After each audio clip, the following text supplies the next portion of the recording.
നിങ്ങൾക്ക് എന്താണോ ആവശ്യമായിട്ടുള്ളത് അത് മുഴുവൻ നിങ്ങൾക്ക് വേണ്ടി നാം നൽകിയിരിക്കുന്നു. മനുഷ്യരായ നമ്മുടെ പരിശ്രമത്താലല്ല, നമ്മുടെ അഭിലാഷത്താലോ നമ്മുടെ ആഗ്രഹത്താലോ, അതല്ലെങ്കിൽ ഞാനും നിങ്ങളും എടുക്കുന്ന ഏതെങ്കിലും തീരുമാനം കൊണ്ടോ അല്ല.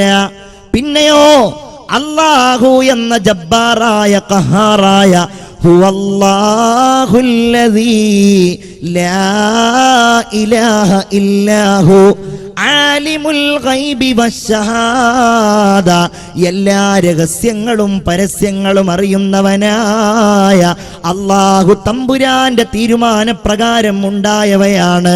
ഹുവല്ലാഹുൽ ഖാലിഖുൽ ബാരിഉൽ മുസവ്വിറു ലഹുൽ അസ്മാഉൽ ഹുസ്നാ, എല്ലാറ്റിൻ്റെയും സൃഷ്ടാവായ, എല്ലാം നിയന്ത്രിക്കുന്നവനായ, എല്ലാം അറിയുന്നവനായ അല്ലാഹു തമ്പുരാൻ. മനുഷ്യരെ നിങ്ങൾ ഓർക്കണം, നിങ്ങൾ ആലോചിക്കണം, നിങ്ങൾ ഉൾക്കൊള്ളണം. നിങ്ങൾക്ക് എന്തെല്ലാം ആവശ്യമുണ്ടോ അത് മുഴുവനും അല്ലാഹു നൽകിയിരിക്കുകയാണ്. നമ്മുടെ മനസ്സിൽ ആ ഓർമ്മ സ്ഥിരമായിട്ടുണ്ടാകണം, അല്ലേ? ഇമാം ഗസാലി റളിയല്ലാഹു അൻഹു പറയുന്നുണ്ട്, ഏതൊരു കാര്യവും മനുഷ്യർക്കിടയിലുണ്ടായാൽ ആ കാര്യത്തിന്റെ കാരണങ്ങൾ അന്വേഷിക്കുന്ന ആളുകളുടെ ഈമാൻ പൂർണ്ണമാണോ എന്ന് സംശയിക്കേണ്ടിയിരിക്കുന്നു.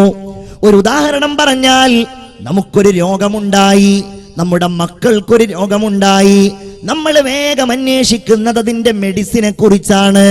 നമ്മൾ വേഗം ചെല്ലുന്നത് അത് ചികിത്സിക്കാൻ ആവശ്യമായ ഡോക്ടറുടെ അടുക്കലേക്കാണ്. കാരണങ്ങൾ അന്വേഷിക്കുന്നതിന്റെ മുമ്പേ നിങ്ങളുടെ മനസ്സിൽ ആ രോഗം നൽകുന്നവനും ആരോഗ്യം നൽകുന്നവനും അല്ലാഹുവാണെന്ന് ചിന്തയുണ്ടാകണമേ. അല്ലാഹുവിന്റെ റസൂൽ ഓർമ്മിപ്പിക്കുകയാണ്, നിങ്ങൾ എല്ലാ സന്ദർഭങ്ങളിലും അല്ലാഹുവിനെ കുറിച്ച് ചിന്തിക്കണം. രോഗം വന്നാൽ നിങ്ങൾ 2 റക്അത്ത് നിസ്കരിക്കണം. എന്നിട്ട് നിങ്ങൾ അല്ലാഹുവിനോട് ദുആ ചെയ്യണം, അല്ലാഹുമ്മ അദ്ഹിബിൽ ബഅസ റബ്ബന്നാസ് വശ്ഫി ശിഫാഅൻ അൻത ശാഫി ലാ ശിഫാഅ ഇല്ലാ ശിഫാഉക. പിന്നെ ആ ഓർമ്മയിലും ചിന്തയിലും അവന്റെ കാരുണ്യത്തിന്റെ വിചാരത്തിലും കഴിഞ്ഞുകൂടാൻ നിർബന്ധിതരാണ്. നമ്മളതിന് തയ്യാറാകണം. നമ്മൾ അനുഭവിക്കുന്ന എല്ലാറ്റിൻ്റെയും ഉടമസ്ഥൻ അല്ലാഹുവാണ്. എന്റെ ഈ തിരിച്ചറിവ് നമുക്കില്ലാതെയായി പോയി. ലഹൂ മാ ഫിസ് സമാവാതി വമാ ഫിൽ അർള്, ആകാശത്തിലുള്ളതിന്റെ ഉടമ അല്ലാഹുവാണ്, ഭൂമിയിലുള്ളതിന്റെ ഉടമ അല്ലാഹുവാണ്. നിങ്ങൾ നോക്കൂ, മനുഷ്യരായ നമുക്ക് വേണ്ടിയല്ലേ വാനലോകത്ത് കത്തിത്തിളങ്ങുന്ന സൂര്യൻ അല്ലാഹു തആല സംവിധാനിച്ചിരിക്കുന്നത്. മുസൽമാനെ നമ്മൾ ആലോചിക്കാറുണ്ടോ റബ്ബിന്റെ കരവിരുതിനെ കുറിച്ച്? അവന്റെ കാരുണ്യം കൊണ്ടല്ലേ എത്രയോ ലക്ഷക്കണക്കിന് മൈലുകൾക്കപ്പുറത്ത് ഭൂമിയേക്കാൾ 10 ലക്ഷം കോടി ഇരട്ടി വലിപ്പമുള്ള സൂര്യനെ അല്ലാഹു തആല സംവിധാനിച്ചിരിക്കുന്നത്. നിങ്ങൾ ചിന്തിച്ചു നോക്കൂ, നമ്മുടെ ഈ മുഷ്ടിക്ക് സമാനമായ ഹൃദയത്തില് ഉൾക്കൊള്ളാൻ കഴിയാത്ത എത്ര വിശാലതയാണ് അല്ലാഹു തആല ഈ പ്രപഞ്ചത്തിന് നൽകിയിട്ടുള്ളത്. എല്ലാം കാരുണ്യവാനായ അല്ലാഹുവിന്റെ കരവിരുതു മാത്രമാണ്. അവന്റെ ഉന്നതമായ സൃഷ്ടിപ്പിന്റെ ഉന്നതമായ പ്രകാശനങ്ങൾ മാത്രമാണ്. ആകാശ ലോകത്ത് എത്രയോ നക്ഷത്രങ്ങൾ ഉണ്ടെങ്കിൽ ആ നക്ഷത്രങ്ങളിൽ the smallest star in the universe, പ്രപഞ്ചത്തിലെ ഏറ്റവും ചെറിയ നക്ഷത്രം, അത് ഭൂമിയേക്കാൾ 10 ലക്ഷം കോടി ഇരട്ടി വലിപ്പമുള്ള സൂര്യനാണെന്ന് പറയുമ്പോ ബഹുമാനപ്പെട്ട മുഹയ്യിദ്ദീൻ ശൈഖ് റളിയല്ലാഹു അൻഹു ചൂണ്ടിക്കാണിക്കുന്നുണ്ട്, നിങ്ങൾ അന്തരീക്ഷത്തിൽ ഒരു വൃത്തം വരച്ചാൽ ആ വൃത്തം മുകളിലേക്ക് നിങ്ങൾ സങ്കല്പിക്കുകയാണെങ്കിൽ നിങ്ങളുടെ ആ വൃത്തത്തിനുള്ളിൽ മാത്രം സൂര്യനേക്കാൾ വലിപ്പമുള്ള കോടിക്കണക്കിന് നക്ഷത്രങ്ങളുണ്ട് എന്നാണ്. 13 ലക്ഷം സൂര്യനേക്കാൾ ഇരട്ടി വലിപ്പമുള്ള എത്രയോ എത്രയോ നക്ഷത്രങ്ങൾ, ആ നക്ഷത്രങ്ങളെ ചുറ്റിക്കൊണ്ടിരിക്കുന്ന ഗ്രഹങ്ങൾ, ആ ഗ്രഹങ്ങൾക്കുള്ള ഉപഗ്രഹങ്ങൾ എല്ലാം അടങ്ങിയ കോടാനക്കോടി വ്യൂഹങ്ങൾ അടങ്ങിയ അതിവിശാലമായ ഈ പ്രപഞ്ചം തട്ടാതെ മുട്ടാതെ ഒരാൾക്കും ഒരു പ്രയാസമോ ഒരു ബുദ്ധിമുട്ടോ നൽകാതെ കഴിവുള്ളവനായ അല്ലാഹു നൂറുസ് സമാവാതി വൽ അർള്, ആകാശഭൂമികൾക്ക് ഏറ്റവും വലിയ പ്രകാശം നൽകിയ അല്ലാഹുവിന്റെ അധീശത്വത്തോടെ ഈ പ്രപഞ്ചം മുന്നോട്ട് പോവുകയാണ്. ആ കാരുണ്യം നമ്മുടെ മനസ്സിൽ വരട്ടെ, ആ റബ്ബിന്റെ വിചാരം നമ്മുടെ മനസ്സിൽ വരട്ടെ. നമ്മളാണത് ഉൾക്കൊള്ളേണ്ടവർ, നമ്മളാണ് ആസ്ട്രോളജി പഠിക്കേണ്ടവർ, നമ്മളാണ് വാനശാസ്ത്രം പഠിക്കേണ്ടവർ. ചിന്താശൂന്യരായി കഴിഞ്ഞുകൂടുന്നവർക്ക്, ബോധമില്ലാതെ കഴിഞ്ഞുകൂടുന്ന ആളുകൾക്ക് അള്ളാഹുവിന്റെ സൃഷ്ടിലോകത്തെ വൈവിധ്യങ്ങളെക്കുറിച്ചോ അവന്റെ വൈഭവങ്ങളെക്കുറിച്ചോ ഒന്നുമേ തിരിച്ചറിയുവാൻ കഴിയില്ല. പടച്ചവനെ അറിയേണ്ടത് അവൻ സൃഷ്ടിച്ചു വെച്ചിരിക്കുന്ന അത്ഭുതങ്ങളിലൂടെയാണ്. ഇന്ന ഫീ ഖൽഖിസ് സമാവാതി വൽ അർള്, ആകാശഭൂമികളെ അല്ലാഹു തആല പടച്ചതിലുണ്ട്. വഖ്തിലാഫിൽ ലൈലി വന്നഹാർ ലആയാതിൻ ലിഉലിൽ അൽബാബ്, രാവും പകലും ചുരുങ്ങിയത് ഭാഗത്ത് ചില രാത്രികൾ ചുരുങ്ങി വരുന്നു, ചില രാത്രികൾ ദൈർഘ്യത്തോടെ വരുന്നു, ചില പകലുകൾ സമയം കൂടുതൽ വരുന്നു, ചിലയിടങ്ങളിൽ പകല് കൂടുതൽ രാത്രി കുറവ്, രാത്രിയും പകലും ഒന്നിനു പിറകെ മറ്റൊന്നായി വരുന്നു. ഇത്തരം കാര്യങ്ങളുടെയൊക്കെ സംവിധാനങ്ങളെ കുറിച്ച് ആലോചിക്കുന്ന ആളുകൾക്ക് അതിൽ എന്റെ റബ്ബിനെ കുറിച്ച് ആലോചിക്കുവാനുള്ള ഒരുപാട് ദൃഷ്ടാന്തങ്ങളുണ്ട് എന്ന് പറഞ്ഞുകൊണ്ട് അല്ലാഹു പറയുകയാണ്, അല്ലദീന യദ്കുറൂനല്ലാഹ ഖിയാമൻ വഖുഊദാ. അങ്ങനെ പടച്ചവനിലേക്ക് അടുക്കുന്ന ആളുകൾ നിന്നുകൊണ്ടും ഇരുന്നുകൊണ്ടും കിടന്നുകൊണ്ടും അവനെ ഓർക്കുകയാണ്. വയതഫക്കറൂന ഫീ ഖൽഖിസ് സമാവാതി വൽ അർള്, ആകാശഭൂമികളടങ്ങുന്ന ഈ പ്രപഞ്ചത്തെക്കുറിച്ച് അത്തരം ആളുകൾ ചിന്തിക്കുകയാണ്. അത്തരം ആളുകൾ ഓർത്തുകൊണ്ട് അവർ പറയുന്നത്, റബ്ബനാ മാ ഖലഖ്ത ഹാദാ ബാതിലാ സുബ്ഹാനക ഫഖിനാ അദാബന്നാർ. റബ്ബിന്റെ സൃഷ്ടി വൈഭവത്തെ കുറിച്ച് ചിന്തിച്ചവർ പറയുന്നത്, അല്ലാഹുവേ ഇതൊന്നും നീ വെറുതെ പടച്ചതല്ലല്ലോ. നമ്മൾ ആരെങ്കിലും ചിന്തിക്കാറുണ്ടോ? നമ്മൾ ആരെങ്കിലും ഇന്ന് ഈ നിമിഷം വരെ ഇത്തരം കാര്യങ്ങൾ നാമുമായി ബന്ധപ്പെട്ട ഒന്നാണെന്ന് ആലോചിച്ചിട്ടുണ്ടോ? ബിസ്മില്ലാഹിർ റഹ്മാനിർ റഹീം. അർ-റഹ്മാൻ അല്ലമൽ ഖുർആൻ ഖലഖൽ ഇൻസാൻ അല്ലമഹുൽ ബയാൻ അശ്ശംസു വൽ ഖമറു ബിഹുസ്ബാൻ വന്നജ്മു വശ്ശജറു യസ്ജുദാൻ. അല്ലാഹുവിന്റെ കാരുണ്യത്തെക്കുറിച്ച് പറയുമ്പോ ഒരിക്കലും നമുക്ക് മാറ്റി നിർത്താൻ കഴിയാത്ത ഒരു സൂറത്താണിത്. തന്നെയുമല്ല, ഈ ശബ്ദം കേൾക്കുന്ന ഓരോ സത്യവിശ്വാസിയും ചെറുപ്പം മുതൽ തന്നെ കേട്ടുവരുന്ന ഒരു സൂറത്തുമാണിത്.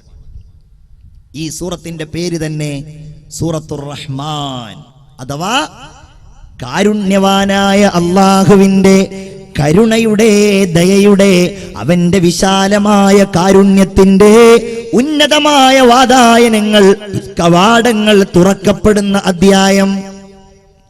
ഈ സൂറത്ത് അറിയപ്പെടുന്നത് തന്നെ അറൂസുൽ ഖുർആൻ, ഖുർആനിലെ പുതുമണവാളൻ എന്ന് പറഞ്ഞുകൊണ്ടാണ്. എന്താണ് പുതുമണവാളന്റെ പ്രത്യേകത? എടക്കഴിയൂരിലുണ്ടാകുമല്ലോ പുതുമണവാളന്മാർ, പുതിയ പിളമാരാകാൻ ആഗ്രഹിക്കുന്നവരും അതായവരും.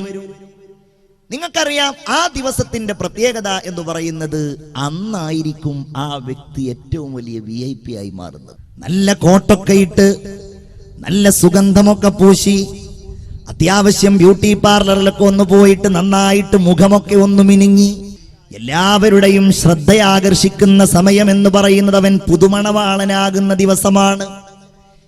എത്ര വലിയ VIP വന്നാലും അന്നിവനെ കവച്ചു വെക്കാൻ ഒരു പ്രധാനപ്പെട്ട വ്യക്തിയില്ല. എന്നതുപോലെ പരിശുദ്ധ ഖുർആനിൽ ഏറ്റവും കൂടുതൽ ശ്രദ്ധേയമായ ഒരധ്യായം അറൂസുൽ ഖുർആൻ എന്നാണ് ഈ സൂറത്ത് അറിയപ്പെടുന്നത്. ഈ സൂറത്തിന്റെ തുടക്കവും ഒടുക്കവും ആർക്കും കാണാതെ അറിയില്ലെങ്കിലും ഒരായത്ത് നിങ്ങൾക്ക് എല്ലാവർക്കും അറിയാം. ഫബിഅയ്യി ആലാഇ റബ്ബികുമാ തുകദ്ദിബാൻ 31 തവണയാണ് അല്ലാഹു തആല അത് ചോദിക്കുന്നത്. എന്താണ് ആ ചോദ്യത്തിന്റെ അർത്ഥം? അല്ലാഹു നൽകുന്ന നർഗമാം നന്മകൾ ആവുമോ നിങ്ങൾക്ക് തള്ളിപ്പറയുവാൻ?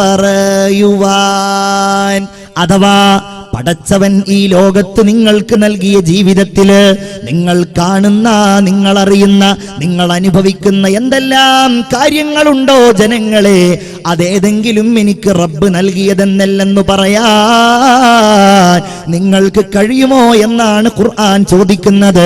തബാറകസ്മു റബ്ബിക ദുൽ ജലാലി വൽ ഇക്റാം. അല്ലേ? ശ്രേഷ്ഠനായി സർവർക്കുമാരാധ്യനായി സദാമേവും അല്ലാഹുവിൻ നാമം മഹോന്നതം. എന്തൊരധ്യായമാണിതെന്നറിയുമോ പ്രിയപ്പെട്ടവരെ? പടച്ചവൻ എനിക്കും നിങ്ങൾക്കും നൽകിയത് എന്തെല്ലാമാണ് എന്നറിയാൻ ആഗ്രഹിക്കുന്നവർ ഈ സൂറത്ത് ഒരു തവണയൊന്ന് പാരായണം ചെയ്താൽ മതി.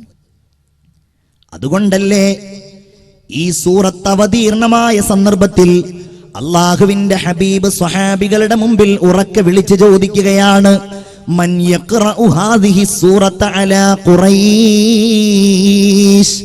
ആരാണ് ഖുറൈശികളുടെ മുൻപിൽ പോയി ഈ സൂറത്ത് ഓതിക്കൊടുക്കുക?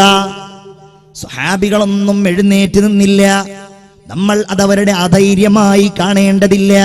കാരണം അവർ പട്ടിണി പാവങ്ങളാണ്, ഉടുതുണിക്ക് മറുതുണിയില്ലാത്തവരാണ്. റസൂലിൽ വിശ്വസിച്ച് ഏതാനും മാസങ്ങളും ദിവസങ്ങളുമായവരാണ്. ഇടിഞ്ഞു പൊളിയാറായ ദാറുൽ അർഖം എന്ന് പറയുന്ന മക്കയിലുണ്ടായിരുന്ന ആ വീട്ടിൽ വെച്ച് അള്ളാന്റെ റസൂല് ചോദിക്കുകയാണ്, സ്വഹാബാ, നിങ്ങൾക്കിടയിൽ നിന്ന് ആരാണ് ഈ സൂറത്ത് ഖുറൈശികളുടെ മുൻപിൽ പോയി ഓതിക്കൊടുക്കുക? എഴുന്നേറ്റ് നിൽക്കാൻ ഒരാൾ ധൈര്യം കാണിച്ചു. അദ്ദേഹത്തിന്റെ പേര് സയ്യിദുനാ അബ്ദുല്ലാഹി ഇബ്നു മസ്ഊദ് റളിയല്ലാഹു തആല അൻ. ആ ചരിത്രം പഠിക്കുമ്പോൾ തന്നെ മനസ്സ് നിർമ്മലമായി പോകും. അത്രയും വലിയ ചരിത്രത്തിന്റെ ഉടമയാണ് ഈ സ്വഹാബി വര്യൻ. എപ്പോഴും നബിയുടെ കൂടെ നിന്ന് എല്ലാ ഘട്ടത്തിലും റസൂലുള്ളാഹിന്റെ കൂടെ ഇങ്ങനെ പോയി. അല്ലേ? ഹദീസുകളിൽ നമുക്ക് കാണാൻ കഴിയും, ഒരിക്കൽ റസൂലുള്ള പറഞ്ഞു, എനിക്ക് ജിന്നുകൾ ഖുർആൻ ഓതാൻ വേണ്ടി എന്നെ ക്ഷണിച്ചിട്ടുണ്ട്. എന്റെ അടുക്കലേക്ക് ജിന്നുകൾ വരാമെന്ന് പറഞ്ഞിട്ടുണ്ട്. മനുഷ്യരല്ലാത്ത മറ്റൊരു വിഭാഗമാണല്ലോ, മറഞ്ഞു കിടക്കുന്ന ഒരു വിഭാഗമാണല്ലോ ജിന്നുകൾ. ആ ജിന്നുകൾ എന്റെ അടുക്കൽ ഖുർആൻ കേൾക്കാൻ വരാമെന്ന് പറഞ്ഞിട്ടുണ്ട്. ആരാണ് എന്റെ കൂടെ വരാൻ തയ്യാറുള്ളത്? അപ്പോഴും ഇദ്ദേഹം എഴുന്നേറ്റ് നിന്നു, ഞാനുണ്ട് നബിയേ. ചെന്നു. അബ്ദുല്ലാഹ് ഇബ്നു മസ്ഊദ് റസൂലുള്ളാഹിന്റെ കൂടെ ചെന്നു. റസൂലുള്ള ഒരു വര വരച്ചുകൊണ്ട് പറഞ്ഞു, അബ്ദുല്ലാ, എന്ത് കേട്ടാലും എന്ത് കണ്ടാലും ഈ വര നീ മുറിച്ചു കടക്കല്ലേ മോനെ. അള്ളാന്റെ റസൂല് കുറച്ചങ്ങോട്ട് പോയി. അബ്ദുല്ലാഹ് ഇബ്നു മസ്ഊദ് പറയുകയാണ്, വലിയ ബഹളവും വലിയ ശബ്ദവും മട്ടഹാസങ്ങളും ഞാൻ കേൾക്കാൻ തുടങ്ങി. എന്റെ റസൂലിന് വല്ല അപകടവും വന്നേക്കുമോ എന്ന് ഞാൻ ഭയന്നുപോയി. എന്നാലും ഞാൻ റസൂലുള്ള പറഞ്ഞതല്ലേ ആ വര മുറിച്ച് കടക്കാതിരിക്കുവാൻ, അതുകൊണ്ട് ഞാനത് മുറിച്ച് കടക്കാതെ ഇരുന്നു എന്ന് പറഞ്ഞുകൊണ്ട് അബ്ദുല്ലാഹ് ഇബ്നു മസ്ഊദ് അവിടെ കാത്തു നിൽക്കുകയാണ്. ഒരുപാട് സമയം കഴിഞ്ഞു. റസൂലുള്ള തിരിച്ചു വന്നുകൊണ്ട് പറയുകയാണ്, അബ്ദുല്ലാ, കൊല്ലങ്ങൾക്ക് മുമ്പ് സുലൈമാൻ നബി അലൈഹിസ്സലാമിന്റെ കാലത്തുള്ള നൂറുകണക്കിന് ജിന്നുകൾക്ക് ഞാൻ ഖുർആൻ ഓതി കൊടുത്തിട്ടുണ്ട് അബ്ദുള്ള. ആ സംഭവം ഉദ്ധരിക്കുന്ന ഒരു സൂറത്ത് തന്നെ ഖുർആനിലുണ്ട്. സൂറത്തുൽ ജിന്ന് എന്നാണ് അധ്യായത്തിന്റെ പേര്. ഒരു കാര്യം കൂടെ നിങ്ങളോട് ഞാൻ പറയുകയാണ്. ആ ജിന്നുകൾക്ക് ഖുർആൻ ഓതി കൊടുത്ത സ്ഥലത്ത് ഇന്നും മക്കയിൽ പോയാൽ മസ്ജിദുൽ ജിന്ന് എന്ന് പറയുന്ന ഒരു പള്ളി നിങ്ങൾക്ക് കാണാൻ കഴിയും. ഈ സംഭവത്തെ ഓർമ്മിപ്പിക്കുന്ന പള്ളിയാണത്. അബ്ദുല്ലാഹ് ഇബ്നു മസ്ഊദ് പറഞ്ഞു, നബിയെ, ഇത് ഖുറൈശികളുടെ മുമ്പിൽ പോയി ഓതിക്കൊടുത്തുകൊള്ളാം. റസൂലുള്ളാഹി പറഞ്ഞു, വേണ്ട അബ്ദുള്ള, നീ അവിടെ ഇരിക്കണം. അങ്ങനെ പറയാനൊരു കാരണമുണ്ട്. അതെന്താണ്? കൂട്ടത്തിലെ ഏറ്റവും ദുർബലനായ മനുഷ്യനാണ് സയ്യിദുന അബ്ദുല്ലാഹ് ഇബ്നു മസ്ഊദ് റളിയല്ലാഹു അൻഹു. ചെറിയ കൈകാലുകൾ, ദുർബലമായ കൈകൾ, തടിയില്ലാത്ത കാലുകൾ, വളരെ ദുർബലനാണ്. വേറെ ഒരു ചരിത്രത്തിൽ കാണാം, ഒരിക്കൽ നബിയും സ്വഹാബിയായ അബ്ദുല്ലാഹ് ഇബ്നു മസ്ഊദും കുറച്ച് സ്വഹാബികളും കൂടെ ഇങ്ങനെ മദീനയിലൂടെ നടന്നു പോവുകയാണ്. ആ സമയത്ത് അറാഖ് എന്ന് പറയുന്ന ഒരു മരം നിങ്ങൾക്കറിയാമല്ലോ. ആ മരത്തിൽ നിന്ന് ഒരു ചെറിയ കഷ്ണം വേണം പല്ല് തേക്കാൻ എന്ന് റസൂലുള്ളാഹി പറഞ്ഞപ്പോ ആ മരത്തിന്റെ മുകളിലേക്ക് ചാടിക്കയറുകയാണ് അബ്ദുല്ലാഹ് ഇബ്നു മസ്ഊദ് റളിയല്ലാഹു തആല അൻ. അദ്ദേഹം അങ്ങ് കയറിയിട്ട് റസൂലുള്ളാഹിക്ക് വേണ്ടിയിട്ട് ഈ അറാഖ് ഇങ്ങനെ പൊട്ടിച്ചുകൊണ്ടിരിക്കുകയാണ്. താഴെ നിൽക്കുന്ന സ്വഹാബികൾ ഈ കാഴ്ച കണ്ടു. ആ അറാഖിന്റെ ചുള്ളിക്കമ്പുകളെ അനുസ്മരിക്കുന്ന കൈകാലുകൾ കണ്ടപ്പോൾ അബ്ദുല്ലാഹ് ഇബ്നു മസ്ഊദിന്റെ കാലുകളിലേക്കും കൈകളിലേക്കും നോക്കിക്കൊണ്ട് അവരങ്ങനെ ചിരിക്കുകയാണ്. റസൂലുള്ളാഹി ചോദിച്ചു, നിങ്ങൾ ചിരിക്കുകയാണല്ലേ? എന്തിനാ നിങ്ങൾ ചിരിക്കുന്നത്? ഈ ചെറിയ കൈകാലുകളുണ്ടല്ലോ, ഈ ദുർബലമായ കൈകളും കാലുകളും ഉണ്ടല്ലോ, അസ്ഖലാനി ഫിൽ മീസാൻ, നാളെ അല്ലാഹു തആല നന്മയും തിന്മയും കനം തൂക്കുന്ന മീസാനിൽ ഇത് കനം തൂങ്ങുന്നതാണെന്ന് മുത്തുനബി മുഹമ്മദ് മുസ്തഫ സല്ലല്ലാഹു അലൈഹി വസല്ലം അദ്ദേഹം രണ്ടാമതും പറഞ്ഞു, നബിയെ, ഞാൻ തന്നെ ഓതിക്കൊടുത്തോളാം. വേണ്ട, നീ സൂറത്തുർ റഹ്മാൻ ഓതിക്കൊടുക്കേണ്ട. മൂന്നാമത്തെ തവണ റസൂലുള്ളാന്റെ കൽപ്പനക്ക് കാത്തു നിന്നില്ല, ഓടുകയാണ്. ആളുകളെ വകഞ്ഞു മാറ്റിക്കൊണ്ടോടുകയാണ്. കഅബ ശരീഫിന്റെ തൊട്ടടുക്കലെത്തി. ആളുകൾ ഇങ്ങനെ തവാഫ് ചെയ്യുന്നുണ്ട്. ഖുറൈശി പ്രമുഖന്മാര് വല്ലാതെ കൂട്ടം കൂടി സ്വറ പറയുന്നുണ്ട്. അബ്ദുല്ലാഹ് ഇബ്നു മസ്ഊദ് നേരെ അങ്ങ് ചെല്ലുകയാണ്. താൻ ചെറിയ മനുഷ്യനാണെങ്കിലും കഴിയുന്നത്ര ഉയർച്ചയിൽ നിന്നുകൊണ്ട് കഅബ ശരീഫിന്റെ ഖില്ലയിൽ ചാരി നിന്നുകൊണ്ട് അബ്ദുള്ള ഓതുകയാണ്, അർ റഹ്മാനു അല്ലമൽ ഖുർആൻ. കാരുണ്യവാനായ അല്ലാഹു തആല അവന്റെ കാരുണ്യത്തിന്റെ ഏറ്റവും വലിയ പ്രതീകമായി, മനുഷ്യരുടെ മുഴുവൻ സംസ്കൃതിയുടെയും അടയാളമായി, അവരുടെ മുന്നോട്ടുള്ള കാൽവെപ്പിന്റെ പ്രചോദനമായി അവർക്കിതാ ഖുർആൻ പഠിപ്പിച്ചിരിക്കുകയാണ്. ഖലഖൽ ഇൻസാൻ, മനുഷ്യനെ പടച്ചത് അല്ലാഹുവാണ്. ഇത് സഹിക്കാൻ കഴിയില്ലല്ലോ അവർക്ക്. വിശ്വാസിയുടെ ഈ പ്രഖ്യാപനം, ഖുർആനിന്റെ ഈ മധുരമൂറുന്ന വചനങ്ങൾ ആളുകൾ ഇങ്ങനെ അടുക്കലേക്ക് വരാൻ തുടങ്ങി. എല്ലാവരും ആ വാക്യങ്ങളിലേക്ക് ഇങ്ങനെ ശ്രദ്ധിക്കുകയാണ്. പരിശുദ്ധ ഖുർആനിന്റെ സുന്ദരമായ ആ വചസ്സുകളിൽ എല്ലാവരും ഇങ്ങനെ മതിമറഞ്ഞു നിലകൊള്ളുകയാണ്. അടുത്ത വാക്ക് വന്നു, ഖലഖൽ ഇൻസാൻ അല്ലമഹുൽ ബയാൻ അശ്ശംസു വൽ ഖമറു ബിഹുസ്ബാൻ. മനുഷ്യൻ അവന്റെ സമയം കണക്കാക്കുന്ന, അവന്റെ മാസം കണക്കാക്കുന്ന, അവൻ വർഷങ്ങളും അവന്റെ ജീവിതവും ക്രമീകരിക്കുന്ന സൂര്യനും ചന്ദ്രനുമുണ്ടല്ലോ, വെളിച്ചമേകുന്ന സൂര്യനും ചന്ദ്രനുമുണ്ടല്ലോ, അത് അള്ളാഹുവിന്റെ നിയമമനുസരിച്ചാണ്, അവന്റെ കണക്കും അവന്റെ കഴിവുമനുസരിച്ചാണ്, നിയന്ത്രണമനുസരിച്ചാണ് സഞ്ചരിച്ചു കൊണ്ടിരിക്കുന്നത്. വൻ നജ്മു വശ്ശജറു യസ്ജുദാൻ.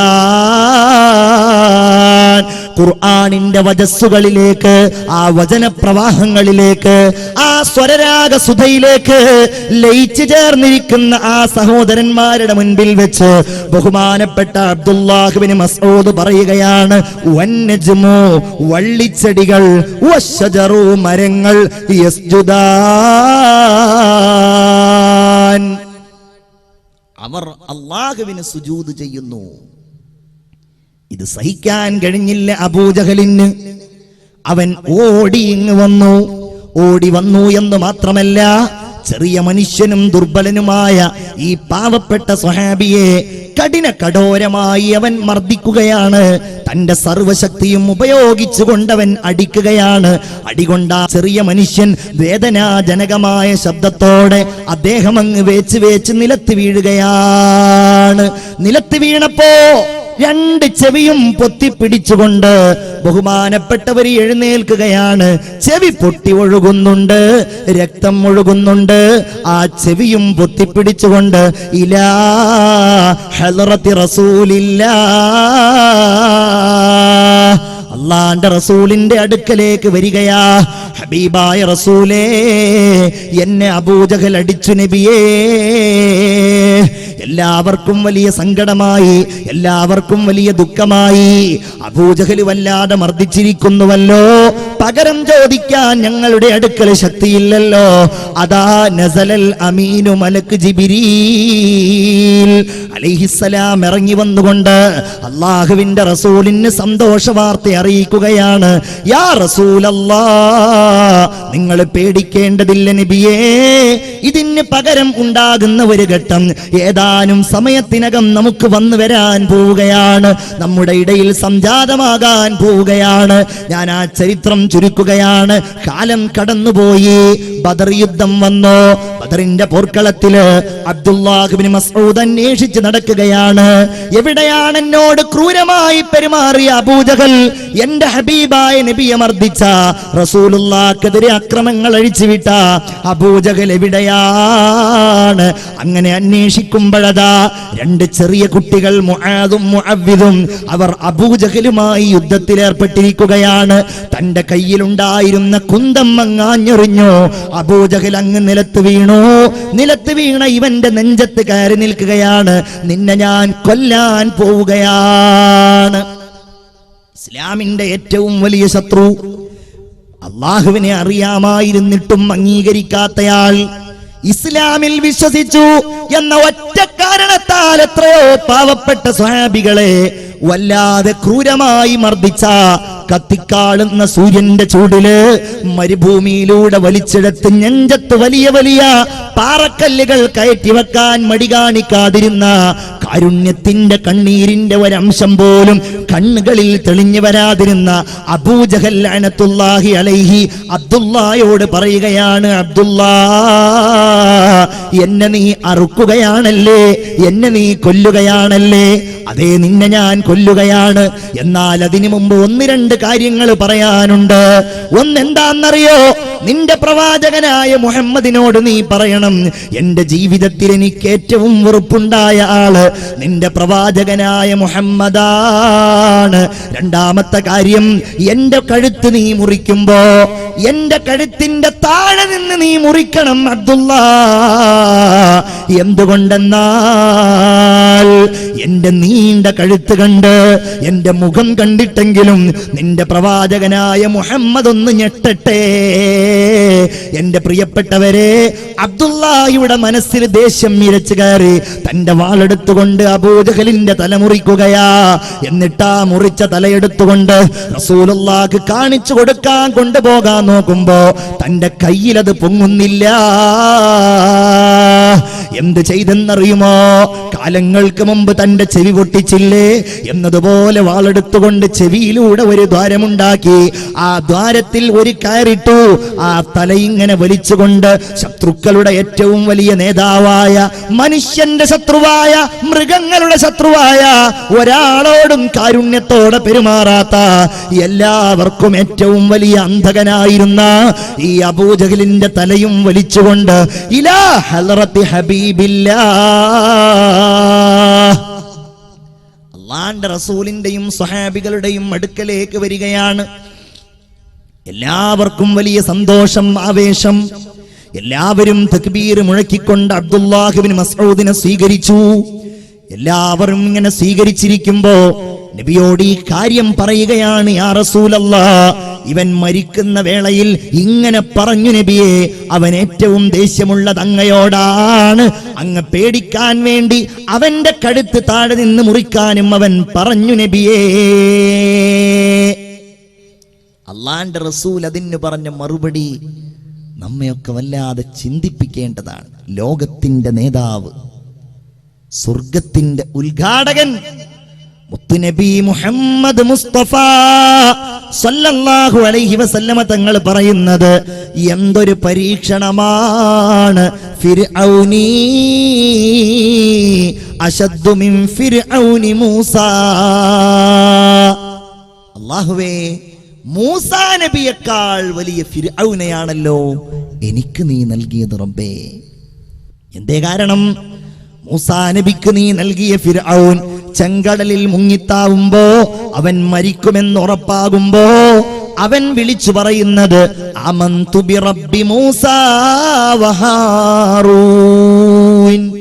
ഞാനിതാ മൂസാ നബിയുടെയും ഹാറൂൻ നബിയുടെയും റബ്ബിനെ കൊണ്ട് വിശ്വസിച്ചിരിക്കുന്നു എന്നതാണ്. റബ്ബിന്റെ കാരുണ്യം, അള്ളാന്റെ കാരുണ്യം, അതവൻ പറയുകയാണ്. ഒന്നാമത്തെ കാരുണ്യം നമ്മൾ അറിയേണ്ടത് അർ-റഹ്മാൻ. അവന്റെ കാരുണ്യം പറഞ്ഞാൽ തീരില്ല. ഞാൻ ചുരുക്കി 1-2 വചനങ്ങൾ ഓതിക്കുകയാണ്. അല്ലദീ ജഅല ലക്കുമുൽ അർള ഫിറാശ. അവൻ ഭൂമി നിങ്ങൾക്ക് വിരിപ്പാക്കി മാറ്റി തന്നവനാണ്. നമുക്ക് കിടക്കാൻ, നമുക്ക് ഇരിക്കാൻ, നമുക്ക് സഞ്ചരിക്കാൻ. വസ്സമാഅ ബിനാഅ വഅൻസല മിനസ്സമാഇ മാഅ. ആകാശത്ത് നിങ്ങൾക്കുള്ള ഒരു മേൽക്കൂരയാക്കി അവൻ നിങ്ങൾക്ക് ആവശ്യമായ വെള്ളം മുഴുവൻ വാനലോകത്ത് നിന്ന് ഇറക്കി തന്നവനാണ്, വർഷിപ്പിച്ചു തന്നവനാണ്. അല്ലേ?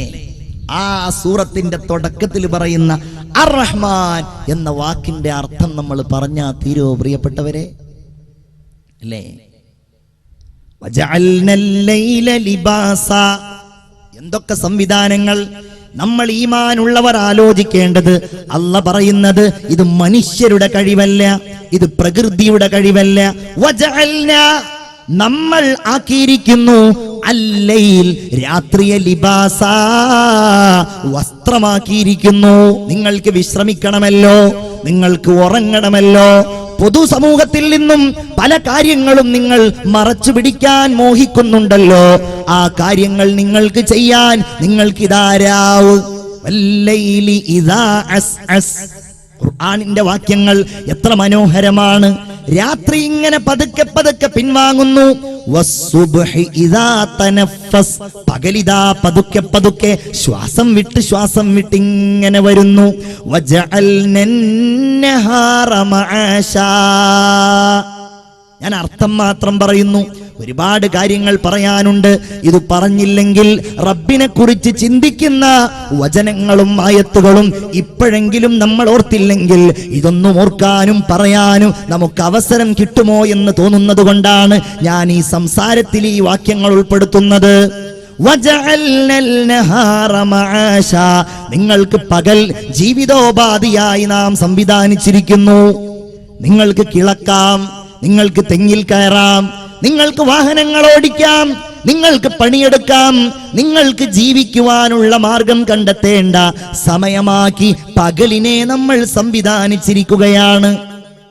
വബനൈനാ ഫൗഖകും സബ്അൻ ശിദാദാ. ഈമാനോടുകൂടെ നിങ്ങൾ കേൾക്കണം, ഇതിന് മുകളിൽ 7 ആകാശങ്ങൾ ശക്തമായി നമ്മൾ നൽകിയിരിക്കുകയാണ്. എന്താ ആകാശത്തിന്റെ പ്രത്യേകത? ആകാശത്ത് നിന്നാണ് നമുക്കുള്ള റിസ്ക് ഇറങ്ങുന്നത് എന്നാണ് മുഅ്മിൻ വിശ്വസിക്കേണ്ടത്. 7 ആകാശം. പടച്ചവന്റെ കഴിവ് എത്രയാണ്! പണ്ഡിതന്മാര് പറയുന്നുണ്ട്, 1-ാം ആകാശവും 2-ാം ആകാശവും ഒന്ന് താരതമ്യം ചെയ്താൽ, 1-ാം ആകാശവും 2-ാം ആകാശവും ഒന്ന് താരതമ്യം ചെയ്താൽ വിശാലമായ ഒരു മരുഭൂമിയിൽ ഒരു മോതിരമിട്ടാൽ എത്രയുണ്ടാകുമോ അത്രയാണത്രേ ഒന്നാം ആകാശം ഉണ്ടാവുള്ളൂ രണ്ടാം ആകാശത്തിലേക്ക്. അത്രേ ഈ രണ്ടും മൂന്നാം ആകാശത്തേക്കുണ്ടാകൂ. 6 ആകാശങ്ങളും ചുരുട്ടിക്കൂട്ടി 7ാം ആകാശത്തേക്ക് നോക്കിയാലോ അതും വലിയ ഒരു മരുഭൂമിയിൽ ഒരു ചെറിയ മോതിരത്തിന് സമാനമേ ഉണ്ടാകൂ. അല്ലാ നിന്റെ കഴിവെത്രയാണ്. ലോകം അവസാനിക്കുന്ന ഘട്ടത്തില് ആ അല്ലാഹുവല്ലേ മത്വിയാ. ഈ കൈകളില് അല്ലാഹുവിന്റെ കരങ്ങളില് അതിന്റെ ശക്തി എത്രയാണ്, അതിന്റെ കഴിവെത്രയാണ് അല്ലാഹുവേ നിനക്കല്ലാതെ അറിയില്ല. ഖുർആൻ പറയുകയാണ് അല്ലാഹു ചുരുട്ടിപ്പിടിക്കുമെന്നാണ് ആകാശങ്ങളെ ഭൂമികളെ എന്നല്ല അവന്റെ സൃഷ്ടിലോകത്തെ മുഴുവൻ. അല്ലാഹുവേ നീയാണല്ലോ ചുരുട്ടിപ്പിടിക്കുന്നത്. എന്നിട്ടവൻ ചോദിക്കുന്നത് ലിമനിൽ മുൽക്കുൽ യൗം, പറയുക ഇന്നത്തെ അധികാരം ആർക്കാണ്? ലില്ലാഹിൽ വാഹിദിൽ ഖഹാർ.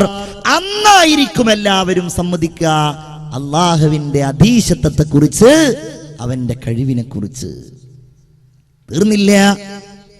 വബനൈനാ ഫൗഖകും സബ്അൻ ശിദാദാ വജഅൽനാ സിറാജൻ വഹാജാ. കത്തിജ്വലിക്കുന്ന വിളക്കായി സൂര്യനെ സംവിധാനിച്ചവൻ നമ്മളാണ്. സൂര്യനില്ലെങ്കിൽ സസ്യങ്ങൾ വളരുമോ? സൂര്യനില്ലെങ്കിൽ നമുക്ക് വെളിച്ചമുണ്ടാകുമോ? സൂര്യനില്ലെങ്കിൽ രാവുണ്ടാകുമോ? പകലുണ്ടാകുമോ? ഭക്ഷണങ്ങൾ ഉണ്ടാകുമോ? സൂര്യനെ സംവിധാനിച്ചത് നാമാണ്. وأنزلنا من المعصرات ماء ثجاجا لنخرج به حبا ونباتا. ഖുർആനിനെ സ്നേഹിക്കുന്നവരെ നിങ്ങൾ ഈ വചനങ്ങളിലേക്ക് ശ്രദ്ധിക്കുക. അമ്മയാണ് സൂറത്ത് അമ്മ. വഅൻസൽനാ നാം ഇറക്കിയിരിക്കുന്നു മിനൽ മുഅ്സിറാത്തി, മിനൽ മുഅ്സിറാത്തി കെട്ടി നിർത്തിയിരിക്കുന്ന മേഘക്കൂട്ടങ്ങളിൽ നിന്ന് നാം ഇറക്കിയിരിക്കുന്നു മാഅൻ സജ്ജാജാ, കുത്തിച്ചൊരിയുന്ന മഴയെ ഇറക്കിയിരിക്കുന്നു. അല്ലേ? ഈ വെള്ളം ഇങ്ങോട്ട് വന്നാലോ അന്നാ സ്വബബ്നൽ മാഅ സ്വബ്ബ, ആകാശത്ത് നിന്ന് നാം മഴ പെയ്യിപ്പിച്ചു, മഴ വർഷിപ്പിച്ചു. സുമ്മ ശഖഖ്നൽ അർള ശഖ്ഖാ, പിന്നെ ആ ഭൂമിയെ നാം പിളർത്തിയിരിക്കുന്നു.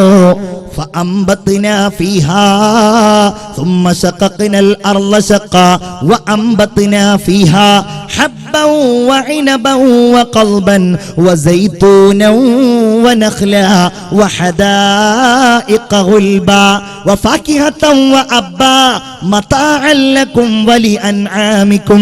നിങ്ങൾക്കുള്ള ഭക്ഷണം, നിങ്ങളുടെ മൃഗങ്ങൾക്കുള്ള ഭക്ഷണം ഈത്തപ്പഴങ്ങളായി, ഫലവർഗ്ഗങ്ങളായി, സസ്യങ്ങളായി, നെല്ലുകളായി, എന്തെല്ലാം എന്തെല്ലാം. ആരാണിത് നൽകിയത്? അർ-റഹ്മാൻ, കാരുണ്യവാനായ അല്ലാഹു. ഇതൊന്നും പറയാൻ നമ്മൾ പുറത്തത്തെ എന്തെങ്കിലും കാര്യം പറയേണ്ട. ഖുർആനിലെ ഈ വാക്യങ്ങൾ ഇങ്ങനെ ഓതി നോക്കിയാൽ മതി. എന്തൊക്കെ അത്ഭുതങ്ങൾ പറഞ്ഞാൽ തീരൂല്ല. അതുകൊണ്ടല്ലേ ഈ കാരുണ്യത്തിന്റെ വജസ്സുകൾ കേൾക്കുമ്പോ ഇന്നും ലോകം ഇസ്ലാമിന്റെ ശാദ്വലമായ തീരത്തേക്കണയുന്നത്. അതുകൊണ്ടല്ലേ. വേറെന്താ അതിന്റെ കാരണം പറയാ? ഈ വചനങ്ങളുടെ പ്രവാഹം, അതിശക്തമായ വചനങ്ങളിൽ ഉൾക്കൊണ്ടിരിക്കുന്ന രാജാതിരാജന്റെ ഉന്നതമായ കഴിവുകൾ. അർ-റഹ്മാൻ, അല്ലാഹുവിന്റെ കാരുണ്യത്തെ കുറിച്ച് മനസ്സിലാക്കിയാൽ ആർക്കാണ് പ്രിയപ്പെട്ടവരെ ഈ ദീനിനെ അംഗീകരിക്കാതിരിക്കാൻ കഴിയുക? അല്ലേ? കാറ്റ് സ്റ്റീവൻസ് എന്ന വലിയ ഉന്നതനായ പോപ്പ് സംഗീതജ്ഞനെ കുറിച്ച് കേൾക്കാത്തവർ ഉണ്ടായിക്കൊള്ളണം എന്നില്ല. പോപ്പ് സംഗീതം നമുക്കാർക്കും പരിചയമില്ല. പക്ഷെ എന്നാലും പോപ്പ് ഗായകന്മാരെ നമുക്ക് എല്ലാവർക്കും അറിയാം. അപ്പൊ നിങ്ങൾക്ക് എല്ലാവർക്കും സുപരിചിതനായ ഒരു പോപ്പ് സംഗീതജ്ഞനാണ് ആര്? നിങ്ങൾക്ക് എല്ലാവർക്കും അറിയാം, മൈക്കൽ ജാക്സൺ. ഇല്ലേ? മൈക്കൽ ജാക്സൺ പോപ്പ് സംഗീതത്തിലൂടെ നേടിയെടുത്ത സ്ഥാനങ്ങളും നേട്ടങ്ങളും പണവും പ്രതാപവും ഒക്കെ അദ്ദേഹം മരിച്ചതിനോടനുബന്ധിച്ച് പത്രങ്ങളിൽ നമ്മൾ വായിച്ചിട്ടുണ്ടായിരുന്നു. സത്യത്തിൽ നമ്മൾ ആരും ജീവിതത്തിൽ ഇന്ന് വരെ പോപ്പ് സംഗീതം കേട്ടിട്ടില്ല. എന്നാലും പോപ്പ് സംഗീതം ലോകത്ത് പ്രശസ്തമാണ്. ഞാൻ പറയുന്നത് പാശ്ചാത്യ ലോകത്ത് പോപ്പ് സംഗീതജ്ഞന്മാരെന്ന് പറഞ്ഞാൽ അവിടെ വലിയ ആരാധനാപാത്രങ്ങളാണ്.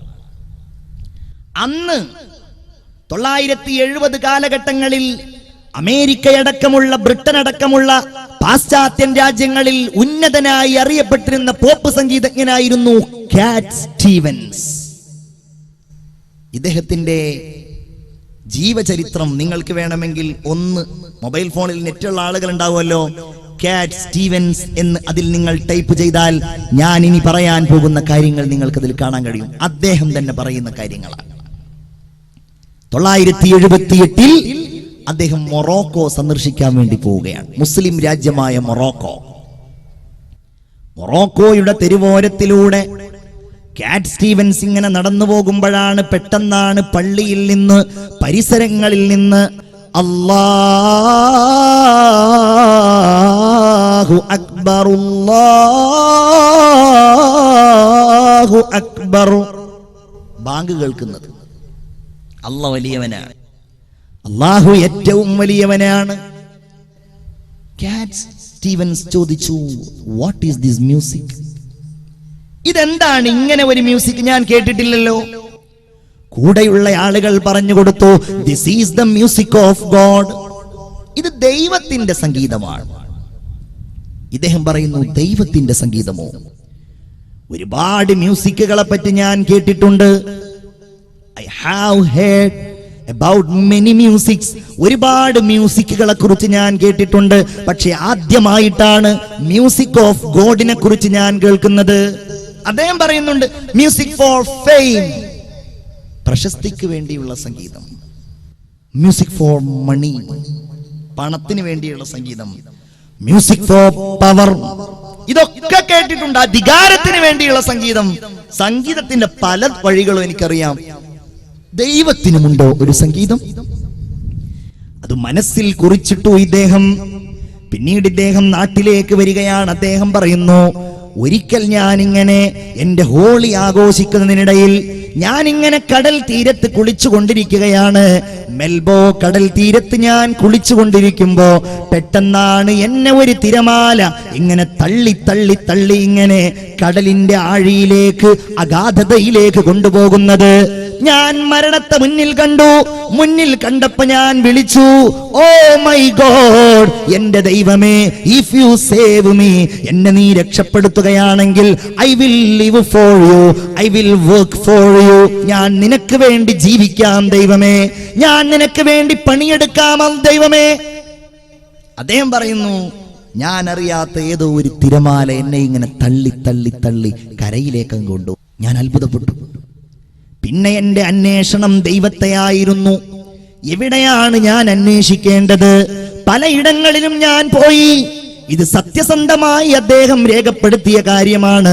അദ്ദേഹം പറയുന്നു, ഞാൻ ക്രൈസ്തവ മതത്തെക്കുറിച്ച് പഠിച്ചു, ഞാൻ ജൂത മതത്തെക്കുറിച്ച് പഠിച്ചു, ഞാൻ ബുദ്ധിസത്തെക്കുറിച്ച് പഠിച്ചു. അങ്ങനെ ഇരിക്കുമ്പോഴാണ് ഇസ്രായേൽ കടൽ സന്ദർശനം കഴിഞ്ഞ് എന്റെ ഒരു സഹോദരൻ തിരിച്ചു വരുന്നത്. അവൻ എനിക്ക് വിശുദ്ധ ഖുർആനിന്റെ ഒരു കോപ്പി കൊണ്ടു തന്നു. ഞാനത് വായിച്ചു. ഞാനത് എന്റെ ഒരു മുസ്ലിം സുഹൃത്തിനെ ഉപയോഗിച്ച് പഠിച്ചു. അലിഫ് ലാം റാ തിൽക ആയാതുൽ കിതാബിൽ മുബീൻ ഇന്നാ അൻസൽനാഹു ഖുർആനൻ അറബിയ്യൻ ലഅല്ലകും തഅഖിലൂൻ നഹ്നു നഖുസ്സു അലൈക അഹ്സനൽ ഖസസ് ബിമാ ഔഹൈനാ ഇലൈക ഹാദൽ ഖുർആൻ വഇൻ കുൻത മിൻ ഖബ്ലിഹി ലമിനൽ ഗാഫിലീൻ. സൂറത്ത് യൂസുഫ്. وإذ قال يوسف لأبي يا أبتي ഇന്നി റഅയ്തു അഹദ അശറ കൗകബൻ വശംസ വൽ ഖമറ റഅയ്തുഹും ലീ സാജിദീൻ. ഞാൻ പഠിച്ചു, ഞാൻ അറിഞ്ഞു, ഞാൻ മനസ്സിലാക്കി, ലാ ഇലാഹ ഇല്ലല്ലാഹ്. ആ വചനപ്രവാഹത്തിൽ, ആ മാസ്മരികമായ ഖുർആനിന്റെ ശക്തിയിൽ റബ്ബിനെ കുറിച്ച് പറയുന്ന, അള്ളാഹുവിന്റെ ഉന്നതമായ ദർശനങ്ങളെ പറയുന്ന ഈ വചനങ്ങളിൽ കാറ്റ് സ്റ്റീവൻസ് മുസ്ലിമായി നിങ്ങൾക്കറിയുമോ? ഇന്നും ലോകത്തറിയപ്പെടുന്ന ഇസ്ലാമിക പ്രബോധന പ്രവർത്തന രംഗങ്ങളിൽ ലോകാടിസ്ഥാനത്തിൽ അറിയപ്പെടുന്ന മഹാപണ്ഡിതൻ ഷെയ്ഖ് യൂസുഫുൽ ഇസ്ലാം എന്ന പേര് സ്വീകരിച്ചുകൊണ്ട് അദ്ദേഹം ഇന്നും ലോകത്തറിയപ്പെടുന്നുണ്ട്. നിങ്ങൾ ഇന്റർനെറ്റിൽ സെർച്ച് ചെയ്താൽ, നിങ്ങൾ യൂട്യൂബിൽ അന്വേഷിച്ചാൽ ഷെയ്ഖ് യൂസുഫുൽ ഇസ്ലാമിന്റെ ബുർദ നിങ്ങൾക്ക് കേൾക്കാൻ കഴിയും. യൂസുഫുൽ ഇസ്ലാമിന്റെ ത്വലഅൽ ബദ്ർ നിങ്ങൾക്ക് കേൾക്കാൻ കഴിയും. യൂസുഫുൽ ഇസ്ലാമിന്റെ ഖുർആൻ പാരായണം നിങ്ങൾക്ക് കേൾക്കാൻ കഴിയും. എന്തേ കാരണം? ഈ വചനങ്ങളാണ്. അർ-റഹ്മാൻ. ഞാൻ ഇനി അതിലേക്ക് കൂടുതലായി കടക്കുന്നില്ല. അല്ലാഹു റബ്ബുൽ ഇസ്സത്ത് അതിന്റെ ശക്തമായ, അവന്റെ ശക്തമായ ഉന്നതമായ ആശയങ്ങളെ പറയുകയാണ്. അല്ലമൽ ഖുർആൻ. ആ കാരുണ്യത്തിന്റെ ഏറ്റവും വലിയ തെളിവാണ് അവൻ പരിശുദ്ധമായ ഖുർആനിനെ പഠിപ്പിച്ചു എന്നത്. അതവന്റെ കാരുണ്യമാണ്. അത് പഠിക്കാൻ കഴിയുന്നത് കാരുണ്യമാണ്. അത് കേൾക്കാൻ കഴിയുന്നത്, അത് ഉൾക്കൊള്ളാൻ കഴിയുന്നത്, അത് സ്വീകരിക്കാൻ കഴിയുന്നത് എല്ലാം ആ കാരുണ്യം ലഭ്യമാകുന്നതിന്റെ അടയാളമാണ്. അല്ലേ? ആ കാരുണ്യത്തിലേക്ക് നമ്മൾ മടങ്ങണം. ഖുർആനിലേക്ക് നമ്മൾ മടങ്ങണം. നമുക്ക് ആ ഖുർആൻ ഓതാനും പാരായണം ചെയ്യാനും മനസ്സും ശക്തിയും ഉണ്ടാകണം. നമുക്കൊക്കെ ഒന്ന് ഖുർആനുമായിട്ട് എത്ര ബന്ധമാണുള്ളതെന്ന് നിങ്ങളൊന്ന് ആലോചിച്ച് നോക്കൂ. അല്ലാഹ് എന്താ പറഞ്ഞത്? ഫീഹി ശിഫാഉം വറഹ്മ. അതിൽ അള്ളാന്റെ കാരുണ്യമുണ്ട്. ആ ഖുർആനിൽ നിങ്ങൾക്കെല്ലാവർക്കും പരിപൂർണമായ ശമനവുമുണ്ട്. നിങ്ങളുടെ മനസ്സിന്റെ, നിങ്ങളുടെ ശരീരത്തിന്റെ എന്തെല്ലാം കുഴപ്പങ്ങളുണ്ടോ അത് മുഴുവൻ നിങ്ങൾക്ക് മാറ്റിത്തരുന്ന ഏറ്റവും ശക്തമായ വചനങ്ങളാണ് പരിശുദ്ധമായ ഖുർആനിന്റേത് എന്നാണ് അല്ലാഹു തആല സൂചിപ്പിക്കുന്നത്. നമ്മളത് അറിയുക, നമ്മൾ പഠിക്കുക, ആ ഖുർആനിലേക്ക് അടുക്കുക, അള്ളാഹുവിന്റെ കാരുണ്യം നമ്മൾ സ്വീകരിക്കുന്നവരാവുക. അല്ലെ? നമുക്ക് വേണ്ടിയുള്ളത് നമ്മൾ ഉപയോഗപ്പെടുത്തിയില്ലെങ്കിൽ വേറെ ആരാ ഉപയോഗപ്പെടുത്തുക? നമ്മളാണ് അതിന്റെ വക്താക്കൾ, നമ്മളാണ് അതിന്റെ പ്രയോക്താക്കൾ. ഒരൊറ്റ കാര്യം മാത്രം ഞാൻ പറയുകയാണ്. ഖുർആൻ ഓതുന്നവർക്കേ മരിക്കുന്ന സമയത്ത് ഈമാൻ പൂർണ്ണമാകൂ. ഖുർആൻ ഓതുന്നവർക്കേ ഖബറിന്റെ ഉള്ളിൽ ചോദ്യങ്ങൾക്ക് ഉത്തരം നൽകാൻ കഴിയൂ.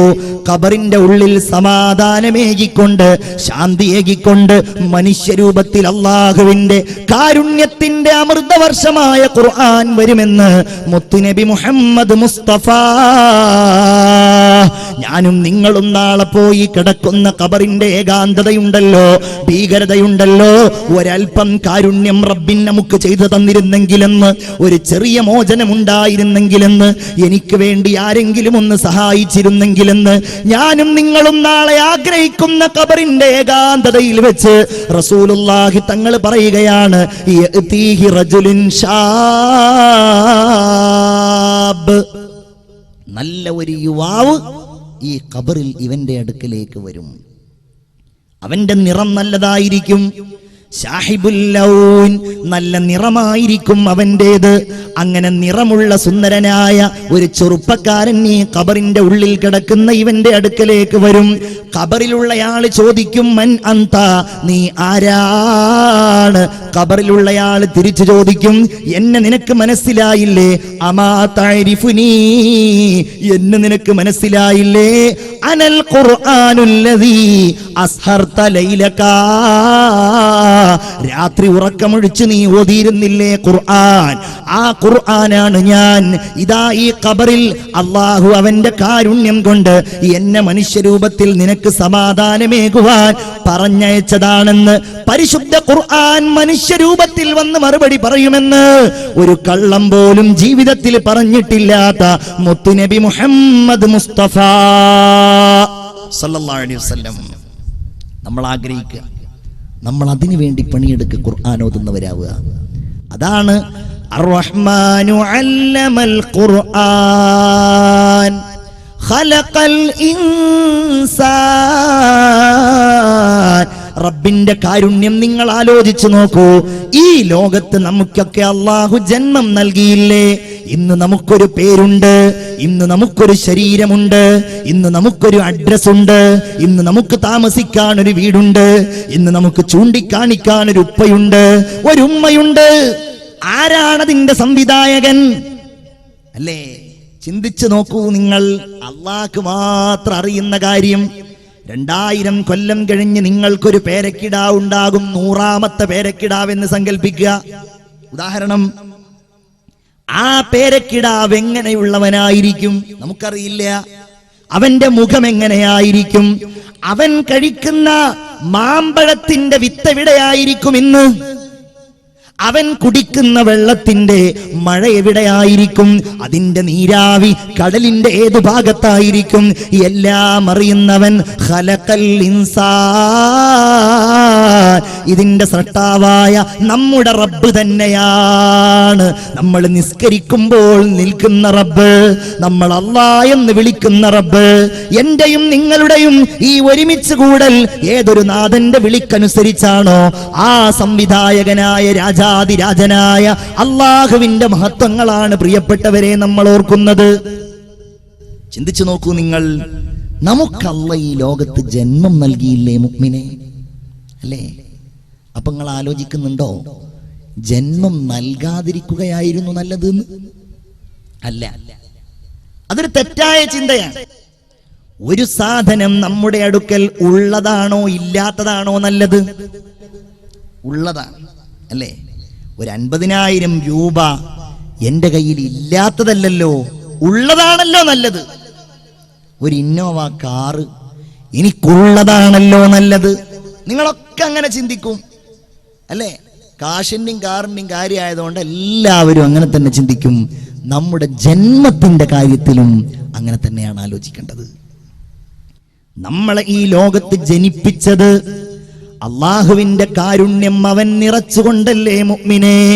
വലഖദ് ഖലഖ്നൽ ഇൻസാന മിൻ സുലാലത്തിൻ മിൻ തീൻ. നിങ്ങൾ വളരെ ശ്രദ്ധിക്കണം. ഈ ആയത്തുകൾ ഇങ്ങനെ ഓതുമ്പോൾ ഒരിക്കലും അശ്രദ്ധന്. വലഖദ് ഖലഖ്നൽ ഇൻസാന മിൻ സുലാലത്തിൻ മിൻ തീൻ. അള്ളാന്റെ കാരുണ്യം കഴിഞ്ഞിട്ട് ഞാൻ മറ്റുള്ള കാരുണ്യത്തിലേക്ക് കടക്കും. ഇത് പറഞ്ഞാൽ തീരാത്തതാണ്. മണ്ണിന്റെ സത്തയിൽ നിന്നാണ് മനുഷ്യരെ നിങ്ങളെ നാം പടച്ചിട്ടുള്ളത്, അല്ലേ? ഒപ്പയർ എന്ന ശാസ്ത്രജ്ഞൻ പറയുന്നുണ്ട്, മനുഷ്യന്റെ ശരീരത്തിൽ മണ്ണിലുള്ള എല്ലാ ഘടകങ്ങളും അടങ്ങിയിരിക്കുന്നുണ്ട് എന്ന്. അതുകൊണ്ടാണത്രേ മണ്ണിലേക്ക് മനുഷ്യനടക്കമുള്ള ജീവികൾ എത്രയും വേഗം ലയിച്ചു ചേരുന്നത്. 3 പിടി മണ്ണ് നമ്മൾ കയ്യിൽ പിടിക്കാറില്ലേ? നമ്മൾ ഖബറിലേക്ക് വലിച്ചെറിയാറില്ലേ? ഉമ്മായുടെ മുഖത്തേക്ക് നമ്മൾ ഇടാറില്ലേ? ബാപ്പായ ഖബറിൽ വെച്ചിട്ട് നമ്മൾ ഇടാറില്ലേ? മിൻഹാ ഖലഖ്നാകും, ഈ മണ്ണിൽ നിന്നാണ് നിങ്ങളെ പടച്ചത്. വഫീഹാ നുഈദുകും, ദേ മണ്ണിലേക്ക് തന്നെ നിങ്ങളെ മടക്കിയിരിക്കുന്നുവല്ലോ. വമിൻഹാ നുഖ്രിജുകും താറതൻ ഉഖ്റാ, ഇനി അതിൽ നിന്ന് തന്നെ വരാനുള്ളവരല്ലേ നിങ്ങൾ. മുഅ്മിനെ ചിന്തിക്കുക. അല്ലാഹുവിന്റെ ആലോചന. പടച്ച റബ്ബ് നമ്മെ മണ്ണിൽ നിന്ന് പടച്ചു. ആദ്യത്തെ മനുഷ്യൻ ആദം നബി അലൈഹിസ്സലാമിനെ മണ്ണിന്റെ സത്തയുണ്ടാക്കി. മുട്ടിയാൽ ശബ്ദം മുഴങ്ങുന്ന മണ്ണിനാൽ മർത്യന്റെ ഗാത്രം ചമച്ചവൻ ചിത്രമായി. വലഖദ് ഖലഖ്നൽ ഇൻസാന മിൻ സുലാലത്തിൻ മിൻ തീൻ ثم جعلناه نطفة في قرار مكين. എന്താ പറഞ്ഞത്? ഭദ്രമായ ഒരിടത്ത്, ഭദ്രമായ ഒരു സ്ഥാനത്ത്, ഒരു ഇന്ദ്രിയ തുള്ളിയായി, ഒരു ബീജകണികയായി നിങ്ങളെ നാം സംവിധാനിച്ചു. നോക്കൂ നിങ്ങൾ, ഒരു പുരുഷൻ അവൻ ഒരു തവണ സ്ഖലനമുണ്ടാകുമ്പോ ഒന്നും രണ്ടുമല്ല, കോടിക്കണക്കിന് ബീജമാണ് ആ ഒരൊറ്റ തവണയുള്ള സ്ഖലനത്തിൽ ഉണ്ടാകുന്നത് എന്നാണല്ലോ ശാസ്ത്രം നമ്മോട് പറയുന്നത്. ഈ കോടിക്കണക്കിന് ബീജം ആര് സൃഷ്ടിച്ചു? അല്ലാഹ് സൃഷ്ടിച്ചു. വാലും തലയുമുള്ള ആ ബീജം ഇങ്ങനെ അന്വേഷിക്കുകയായിരിക്കും, എനിക്കൊരു അണ്ടത്തെ കിട്ടിയിരുന്നുവെങ്കിൽ. അങ്ങനെ സ്ത്രീയുടെ ഗർഭപാത്രത്തിന്റെ അടുത്തുള്ള ഫെലോപ്പിയൻ ട്യൂബിന്റെ പരിസരത്ത് നിന്ന് ഈ അണ്ടവുമായി ബീജം സംയോജിക്കുമ്പോൾ ഫീ ഖറാരിൻ മകീൻ, റബ്ബല്ലേ കൊണ്ടുപോയിട്ട് ഉമ്മാന്റെ ഗർഭപാത്രത്തിൽ നമ്മെ കൊണ്ടെത്തിച്ചത്. ഇന്ന് നിങ്ങൾക്ക് എത്ര വയസ്സായി? 52 വയസ്സാണോ? അത്രയും കൊല്ലം മുമ്പ്. 43 വയസ്സാണോ? അത്രയും കൊല്ലം മുമ്പ്. എന്റെ യുവാക്കളെ, സഹോദരിമാരെ, നിങ്ങളൊന്ന് ചിന്തിക്കൂ. റബ്ബല്ലേ പറയുന്നത്, നിങ്ങളെ ഞാൻ ആ ഗർഭപാത്രത്തിൽ സംവിധാനിച്ചില്ലേ? നോക്കണേ, ഒരു സ്ത്രീ ഗർഭിണിയായി കഴിഞ്ഞാൽ അവൾ ഛർദിക്കാൻ തുടങ്ങും. എങ്ങനെയെങ്കിലും ശരീരത്തിൽ ഈ വന്ന് ചേർന്നിരിക്കുന്ന ഈ അന്യവസ്തുവിനെ പുറന്തള്ളാൻ ശരീരം എന്തെല്ലാം പണികളെടുക്കും. പക്ഷേ അല്ലാഹു പറയുകയാണ്, സുമ്മ ഖലഖ്നൻ നുത്ഫത അലഖാ, പിന്നെ ആ ബീജകണികയെ, ആ ഭ്രൂണത്തെ, ആ അണ്ടത്തുള്ളിയെ, ആ അണ്ടത്തെയും ബീജത്തിന്റെയും സംയുക്തമായ സിക്താണ്ടത്തെ അലഖാ, ഒരു ഭ്രൂണമായി നാം പരിവർത്തിപ്പിച്ചിരിക്കുകയാണ്. അലഖ എന്ന വാക്കിന്റെ അർത്ഥം ഒട്ടിപ്പിടിച്ചു എന്നാണ്. ഖലഖൽ ഇൻസാന മിൻ അലഖ്, അലക്കിൽ നിന്നാണ്, ഒട്ടിപ്പിടിക്കുന്ന സാധനത്തിൽ നിന്നാണ് മനുഷ്യ നിങ്ങളെ നാം സൃഷ്ടിച്ചത് എന്നാണ് അല്ലാഹു പറയുന്നത്. എന്റെ ബഹുമാനപ്പെട്ട എത്രയോ പഠനങ്ങൾ ഇതുമായി ബന്ധപ്പെട്ട് നടത്തിയ ടൊറോന്റോ യൂണിവേഴ്സിറ്റിയിലെ അനാട്ടമി ഡിപ്പാർട്ട്മെന്റ് ഹെഡായ വില്യം കീത്ത്മോർ എന്ന് പറയുന്ന മഹാനായ ശാസ്ത്രജ്ഞൻ ഇതിനെക്കുറിച്ച് വലിയ ഒരു പഠന പ്രബന്ധം തയ്യാറാക്കിയിട്ടുണ്ട്. നെറ്റിൽ സെർച്ച് ചെയ്താൽ യുവാക്കളെ നിങ്ങൾക്കത് കിട്ടും. അതിൽ അദ്ദേഹം പറയുന്ന മനോഹരമായ ഒരു കാര്യമാണ്, 14 നൂറ്റാണ്ടുകൾക്ക് മുമ്പ് അല്ലാഹു തമ്പുരാൻ എന്ന സൃഷ്ടാവിന്റെ ഉന്നതമായ വാക്യം എന്നെ അത്ഭുതപ്പെടുത്തിയിട്ടുണ്ട്. കാരണം അവനല്ലേ പറഞ്ഞത്, അലഖ, ഒട്ടിപ്പിടിക്കുന്നതിൽ നിന്നാണ് മനുഷ്യനെ സൃഷ്ടിച്ചിരിക്കുന്നത് എന്ന് അദ്ദേഹം എഴുതുകയാണ്. അലഖ് എന്ന വാക്കിന് അറബി ഭാഷയിൽ അട്ട എന്ന് അർത്ഥമുണ്ട്. ഒരു സ്ത്രീ ഗർഭിണിയായി കഴിഞ്ഞാൽ അണ്ടവും അതുപോലെ ബീജകണികയും ചേർന്ന് കഴിഞ്ഞാൽ ആ സ്ത്രീയുടെ ഗർഭപാത്രത്തിന്റെ ആന്തരപാളിയായ എൻഡോമെട്രിയത്തിൽ പോയിട്ട് ഇതങ്ങ് പറ്റിപ്പിടിച്ചിരിക്കുകയാണ്. പിന്നെ അതിന് മോചനമില്ല, അതവിടെ ഇങ്ങനെ അള്ളിപ്പിടിച്ചിരിക്കുകയാണ്. സുമ്മ ഖലഖ്നൻ നുത്ഫത അലഖാ, നമ്മുടെ റബ്ബല്ലേ, നമ്മുടെ രക്ഷിതാവല്ലേ, കാരുണ്യവാനായ തമ്പുരാനല്ലേ. ഇത് പ്രസംഗത്തിന് കൊഴുപ്പ് കൂട്ടാൻ പറയുകയല്ല മുഅ്മിനേ. പരിശുദ്ധ ഖുർആൻ അവന്റെ കാരുണ്യം സൂചിപ്പിക്കുകയാണ്. വഖലഖ്നൽ അലഖത മുദ്ഗാ, അങ്ങനെ ആ മാംസപിണ്ഡത്തെ അല്ലാഹു പറയുകയാണ്, ഇത് എന്നെ പടച്ച രൂപമാ, നിങ്ങളെ പടച്ച രൂപമാ. എന്നെയും നിങ്ങളെയും അല്ലാഹു തആല മുദ്ഗാ, ഒരു മാംസപിണ്ഡമാക്കി മാറ്റിയില്ലേ? അച്ചവനല്ലാതെ ആർക്കാ അതിന്റെ പിന്നിൽ കഴിയാ? എന്റെ സഹോദരിമാരൊക്കെ ഒന്ന് ആലോചിച്ച് നോക്കൂ. നമ്മളൊക്കെ ഗർഭം ധരിക്കുന്നവരാണല്ലോ. ചിന്തിക്കാറുണ്ടോ നിങ്ങൾ? മലഗ എന്ന വാക്കിന്റെ അർത്ഥം ചവച്ചു എന്നാണ്. ചവക്കുന്ന പരിപാടിയാണല്ലോ നമ്മളുടെ ജീവിതത്തിന്റെ ഏറ്റവും വലിയ ഒരു ആഗ്രഹം എന്ന് പറഞ്ഞാൽ തന്നെ ഇങ്ങനെ ചവക്കുക എന്നുള്ളതാണ്. എന്നതുപോലെ ചവച്ചു. നിങ്ങൾക്കാർക്കെങ്കിലും എംബ്രിയോളജിയുമായി, ഭ്രൂണശാസ്ത്രവുമായി ബന്ധപ്പെട്ട ഏതെങ്കിലും ഒരു എക്സിബിഷൻ കാണാൻ കഴിഞ്ഞിട്ടുണ്ടെങ്കിൽ ഈ വാക്യങ്ങൾ നിങ്ങൾക്ക് അവിടെ ഓതാൻ കഴിയും. പടച്ചവനാണേ, നമ്മളൊക്കെ കണ്ട് കോഴിക്കോട് മെഡിക്കൽ കോളേജ് സംഘടിപ്പിച്ച ഒരു എക്സിബിഷനിൽ പോയിട്ട് കണ്ട് അത്ഭുതപ്പെട്ടിട്ടുണ്ട്.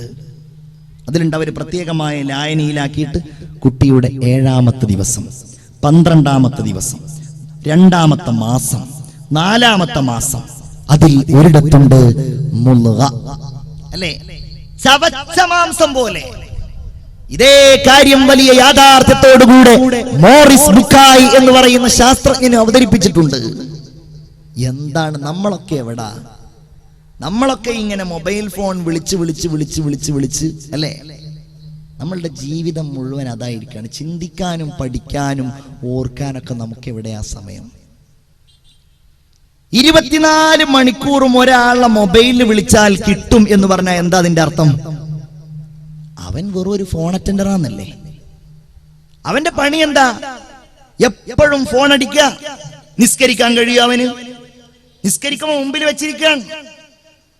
ഇത് അമേരിക്കത്തെ ആളുകളെ കുറിച്ചൊന്നും അല്ലട്ടോ പറയുന്നത്. ഈ ഇരിക്കുന്ന നിങ്ങളെ കുറിച്ചുമല്ല, പുറത്തുള്ള ആളുകളെ കുറിച്ചാണ് നിങ്ങൾ വിചാരിച്ചാൽ മതി. നിങ്ങളൊന്നും നിസ്കരിക്കുമ്പോൾ മുമ്പിൽ വെക്കാറില്ലല്ലോ. അങ്ങനെ മുമ്പിൽ അഥവാ വെച്ചാലോ റുക്കോയിലേക്ക് പോകുമ്പോഴായിരിക്കും കുട്ടിയായ്മത് വിളിക്കുന്നത്. ഉടനെ എടുത്തുകൊണ്ട് പറയും, അവിടെ അവൻ 5 മിനിറ്റ് കഴിഞ്ഞ് വിളിക്കും, ഞാൻ ഇപ്പോൾ റുക്കോയിലാണുള്ളത് കേട്ടോ.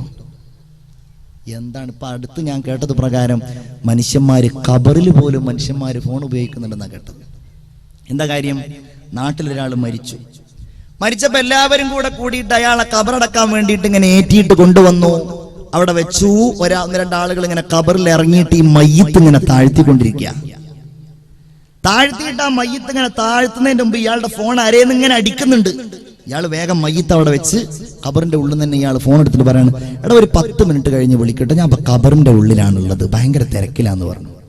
പടച്ചോനെ, ലൈഫ് ടൈം വാലിഡിറ്റി ഒക്കെ നന്നായിട്ട് കേട്ട ആളായിരുന്നു വിളിച്ച ആള്. അയാൾ പേടിക്കാൻ വേറെ എവിടെയെങ്കിലും പോണോ? പേടിച്ച അവശന അയാൾ വല്ല മുങ്കർ നക്കീറിന്റെ ചോദ്യത്തിലൊക്കെ ആയിരിക്കുമോ? ഏതായാലും 10 മിനിറ്റ് കഴിഞ്ഞ് വിളിച്ചപ്പോഴാണ് അയാൾക്ക് കാര്യം മനസ്സിലായത് എന്നാണ് ആ കഥയുടെ അവസാനത്തിൽ പറയാറുള്ളത്. ഇങ്ങനെ ഒരു തരം മാനിയ എന്തെന്നാ അതിന് പറയാ? ഇനി ഒരാളെ വിളിച്ചിട്ട് കിട്ടിയില്ലെങ്കിലോ? അയാളെ വിളിച്ചിട്ട് ചീത്തയോട് ചീത്ത. എത്ര നേരമായി ഞാൻ വിളിക്കാൻ തുടങ്ങിയിട്ട്, ഒന്ന് ഫോൺ എടുത്തൂടെ?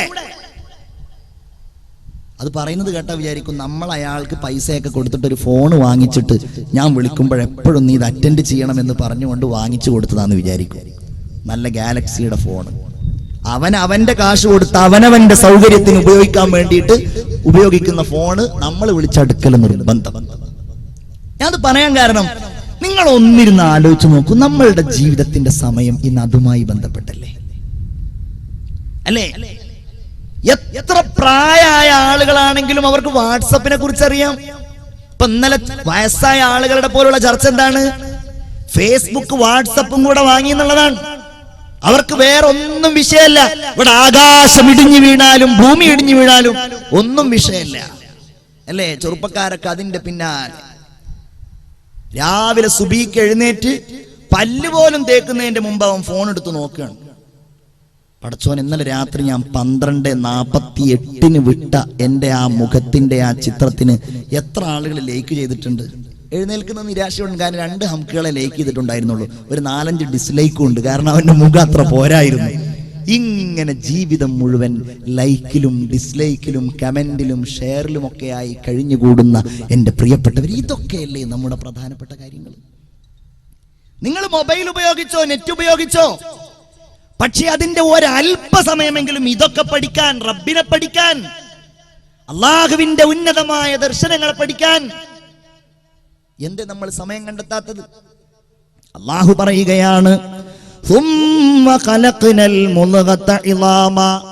പിന്നെ ആ മാംസപിണ്ഡത്തെ നാം എല്ലുകൾ കൊണ്ട് പൊതിഞ്ഞു.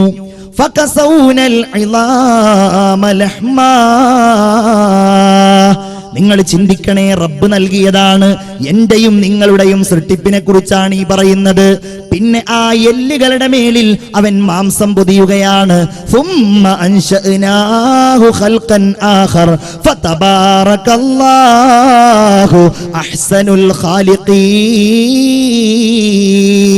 പിന്നെ അവൻ മറ്റൊരു രൂപത്തിൽ നമ്മെ പടച്ചു. അവൻ കൈകൾ നൽകി, അവൻ കാലുകൾ നൽകി, അവൻ ചെവികൾ നൽകി, അവൻ ഹൃദയങ്ങൾ നൽകി, അവൻ കണ്ണുകൾ നൽകി അല്ലേ? അവൻ കണ്ണുകൾ നൽകി, അവൻ തല നൽകി, അവൻ മുടി നൽകി, ചിരിക്കാനുള്ള കഴിവ് നൽകി. നമ്മൾ കാണാറില്ലേ റബ്ബിന്റെ അനുഗ്രഹം ഒരുപാട് ലഭ്യമായിട്ടും ഒരനുഗ്രഹം ലഭ്യമാവാത്തവർ, കൈയില്ലാത്ത ആളുകൾ, കണ്ണില്ലാത്ത ആളുകൾ.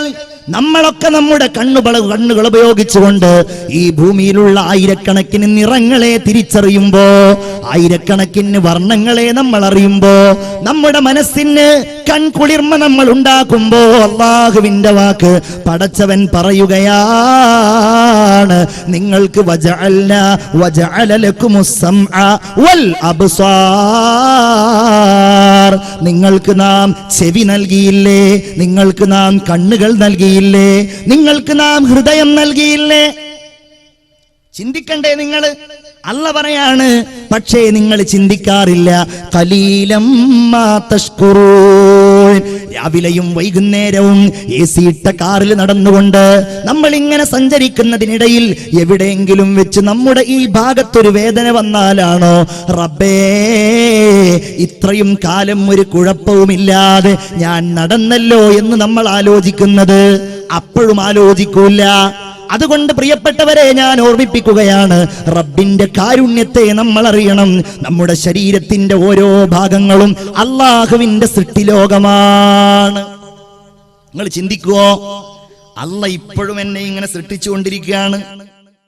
കോശമാണ് സൃഷ്ടിക്കുന്നത്. കോശം, ചെറിയ കോശം, സെൽ എന്ന് പറയാറുണ്ടല്ലോ, അത്ഭുതങ്ങളുടെ കേന്ദ്രമായ കോശം. നിങ്ങൾ ചിന്തിക്കുമോ, ആ കോശം എന്റെ ശരീരത്തിൽ ഓരോ നിമിഷവും പുതിയ കോശങ്ങൾ ജനിക്കുകയും പഴയ കോശങ്ങൾ മരിക്കുകയും ചെയ്യുന്നുവെന്ന എന്റെ എടക്കഴിയൂരിലെ ഈ സദസ്സിൽ ഒരുമിച്ച് കൂടിയവരെ, റബ്ബ് നിങ്ങളുടെ ആരുടെയെങ്കിലും ശരീരത്തില് ഒരു കോശം നശിക്കണ്ട എന്നങ്ങ് ഈ നിമിഷം തീരുമാനിച്ചാൽ, നിങ്ങളുടെ കഴുത്തിലെ കോശം നശിക്കണ്ട എന്ന്, നിങ്ങളുടെ കരളിലെ കോശം നശിക്കണ്ട എന്ന്, നിങ്ങളുടെ ചെവിയിലെ കോശം നശിക്കണ്ട എന്ന് അല്ല അങ്ങ് തീരുമാനിച്ചാൽ, ആ രോഗമാണ് ക്യാൻസർ എന്നറിയപ്പെടുന്നത്, അർബുദം എന്നറിയപ്പെടുന്നത്. തിരുവനന്തപുരത്ത് കൊണ്ടുപോയാൽ നിങ്ങൾ കണ്ടിട്ടില്ലേ, തിരിച്ചു വരുന്ന ആളുകൾക്ക് മുടിയുണ്ടാവാറില്ല, തിരിച്ചു വരുന്ന ആളുകൾക്ക് കണ്ണിന്റെ പോളകളിൽ രോമങ്ങൾ പോലും ഉണ്ടാവാറില്ല. നമ്മൾ ഓർക്കണ്ടേ റബ്ബ് പറഞ്ഞത്, അലം നജ്അൽ ലഹു ഐനൈൻ വലിസാനൻ വശഫതൈൻ. ഐനൈൻ, രണ്ട് കണ്ണവൻ തന്നില്ലേ? എന്റെയും നിങ്ങളുടെയും കണ്ണുകൾ എത്ര സുന്ദരമാണ്. മൃഗങ്ങളുടെ കണ്ണ് പോലെയല്ലല്ലോ, ജീവജാലങ്ങളുടെ കണ്ണ് പോലെയല്ലല്ലോ. എന്റെയും നിങ്ങളുടെയും കണ്ണ് എത്രമേൽ സുന്ദരമാണ്. ആ സുന്ദരമായ നിറം, ആ സുന്ദരമായ രൂപം, ആ കണ്ണിനൊരിക്കലും ദുർഗന്ധമില്ലാതെ സ്വയം വൃത്തിയാകുന്ന സംവിധാനം നൽകിയത് വലിസാനം വശഫതൈൻ. നാവ്, ചുണ്ട്, എന്തൊക്കെ. അല്ലാഹുവിന്റെ റസൂൽ സ്വഹാബികളോട് ഒരിക്കൽ വിശദീകരിക്കുകയാണ്, സ്വഹാബികളെ, എന്റെ അടുക്കൽ ജിബ്രീൽ അലൈഹിസ്സലാം വന്നു. എന്നിട്ട് ഭാവിയില് പരലോകത്തുണ്ടാകുന്ന അത്ഭുതകരമായ ഒരു മനുഷ്യനുണ്ടാകുന്ന കാര്യത്തെക്കുറിച്ച് എന്നോട് ജിബ്രീൽ വിശദീകരിച്ചു. ജിബ്രീൽ എന്നോട് പറയുകയാണ്, നബിയേ, മുൻഗാമികളിൽപ്പെട്ട ഒരാളെ അല്ലാഹു തആല നാളെ പരലോകത്ത് വിചാരണയ്ക്ക് വേണ്ടി കൊണ്ടുവരുന്നതാണ്. എന്താണ് ആ വ്യക്തിയുടെ പ്രത്യേകത? ആ മനുഷ്യൻ 500 കൊല്ലക്കാലം കടലിന്റെ മധ്യത്തിലെ ഒരു പർവ്വതത്തിൽ അല്ലാഹുവിനെ സുജൂദിലായി കിടന്നു, അല്ലാഹുവിനെ ഇബാദത്തിലായി കിടന്നുകൊണ്ടിരുന്നു. ആ വ്യക്തിക്ക് ഒരു ബുദ്ധിമുട്ടോ ഒരു സങ്കടമോ ഒരു പ്രയാസമോ ഇല്ല. മുഴുവൻ സമയവും സുജൂദിൽ തന്നെയാണ്. അല്ലാഹു തആല കടലിന്റെ മധ്യത്തിലാണെങ്കിലും അദ്ദേഹത്തിന് ശുദ്ധജലം നൽകി. അദ്ദേഹത്തിന് ഭക്ഷണം ആവശ്യമുണ്ടായിരുന്നില്ല. വർഷത്തിൽ ഒരു തവണ ഒരു മാതളപ്പഴം നൽകി. അല്ലാഹുവിനോട് അദ്ദേഹം ദുആ ചെയ്തിരുന്നത്, റബ്ബേ, എന്നെ സുജൂദിലായി നീ മരിപ്പിക്കണേ എന്നതാ. സുജൂദിൽ കിടന്ന് അദ്ദേഹം മരിച്ചു. അങ്ങനെ സുജൂദിൽ കിടന്ന് പുനർജന്മം നൽകാൻ റബ്ബിനോട് ദുആ ചെയ്തതിന്റെ അടിസ്ഥാനത്തിൽ അല്ലാഹു റബ്ബുൽ ഇസ്സത്ത് സുജൂദിൽ തന്നെ അദ്ദേഹത്തിന് പുനർജന്മം നൽകി. ജിബ്രീൽ അലൈഹിസ്സലാം പറയുകയാണ്, നബിയെ, അങ്ങനെ ഈ മനുഷ്യനെ നാളെ അള്ളാന്റെ മുമ്പിൽ കൊണ്ടുവരും. കൊണ്ടുവന്നാൽ അല്ലാഹു തആല മലക്കുകളോട് പറയും, മലക്കുകളെ, ഈ മനുഷ്യനെ നിങ്ങൾ എന്റെ കാരുണ്യം കൊണ്ട് സ്വർഗത്തിലേക്ക് കൊണ്ടുപോകൂ. അല്ലാഹുവേ, നിന്റെ കാരുണ്യം കൊണ്ടല്ല റബ്ബേ, എന്റെ ഔദാര്യം കൊണ്ട് സ്വർഗത്തിലേക്ക് എന്നെ കൊണ്ടുപോകൂ അല്ലാ. അല്ലാഹു ആ മനുഷ്യനെ തിരിച്ചു വിളിക്കും. എന്നിട്ട് പറയും, മലക്കുകളെ, ഈ മനുഷ്യന് ഞാൻ നൽകിയിരിക്കുന്ന കണ്ണ് എന്ന നിഅമത്തിന് നിങ്ങൾ എടുക്കണം. ഇദ്ദേഹത്തിന്റെ 500 കൊല്ലക്കാലത്തെ ഇബാദത്തും നിങ്ങൾ എടുക്കണം. അങ്ങനെ മലക്കുകൾ അത് പരിശോധനയ്ക്ക് വിധേയമാക്കും. നോക്കുമ്പോൾ കണ്ണുകൊണ്ടവൻ കണ്ടതിന് പകരം, കണ്ണുകൊണ്ടവൻ നോക്കിയതിന് പകരം, അവൻ ചിന്തിച്ചതിന് പകരം ഒന്നുമേ അവന്റെ ഇബാദത്തെത്തുന്നില്ല. അള്ളാഹു പറയും, മലക്കുകളെ, എനിക്ക് നന്ദി ചെയ്യാത്തത് കാരണം ഈ മനുഷ്യനെ നിങ്ങൾ നരകത്തിലേക്ക് കൊണ്ടുപോകൂ. നരകത്തിൽ നിന്ന് ആ മനുഷ്യൻ അള്ളാഹിനോട് വിളിച്ചു പറയും, റബ്ബേ, നിന്റെ കാരുണ്യം കൊണ്ട് എന്നെ നീ സ്വർഗത്തിലേക്ക് കൊണ്ടുപോകുമോ അല്ലാ. അള്ളാഹു ആ മനുഷ്യനെ വിളിക്കും. എന്നിട്ട് ചോദിക്കും, മനുഷ്യ, നിനക്കാരാ ജന്മം നൽകിയത്? നീയാണല്ലാ. നിനക്കാരാണ് ഇബാദത്തിനുള്ള മനസ്സ് നൽകിയത്? നീയാണല്ലാ. നിനക്കാരാണ് 500 കൊല്ലക്കാലം ആയുസ് നൽകിയത്? നീയാണല്ലാ. നിനക്കാരാണ് സുജൂദിൽ കിടന്നുള്ള മരണം നൽകിയത്? അതും നീയാണ് റബ്ബേ. നിനക്കാരാണ് സുജൂദിൽ കിടന്നുള്ള പുനർജന്മം നൽകിയത്?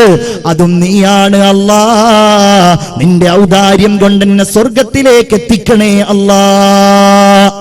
അങ്ങനെ അല്ലാഹു തആല അവന്റെ റഹ്മത്ത് കൊണ്ട് അവനെ സ്വർഗത്തിലേക്ക് എത്തിക്കും എന്നാണ്. മുഅ്മിനീങ്ങളെ, ഒരു കാര്യം കൂടെ, നമ്മളുടെ ശരീരം ഓരോ ഭാഗങ്ങളും നമ്മൾ പഠിക്കുന്ന ആളുകൾക്ക് റബ്ബ് എത്ര ഭംഗിയിലാണ്. നിങ്ങളുടെ കയ്യിന്റെ വിരലിലേക്ക് നോക്കൂ. നിങ്ങൾ എത്ര സുന്ദരമാണ് നമ്മുടെ കൈകൾ. വൈരൂപ്യമൊന്നുമില്ലല്ലോ. ഈ കൈകളുടെ ഓരോ വിരലുകളും നോക്കൂ നിങ്ങൾ. ഓരോ വലിപ്പമാണ് അല്ലേ? ഓരോ വലിപ്പം. മനുഷ്യന്റെ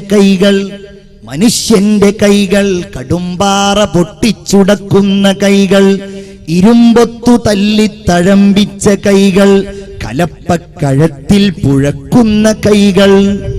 എല്ലാ നേട്ടങ്ങളും നഷ്ടങ്ങളും മനുഷ്യന് വരുത്തുന്ന ഈ കൈകൾ, അതിന്റെ വിരലുകൾ നോക്കൂ നിങ്ങൾ.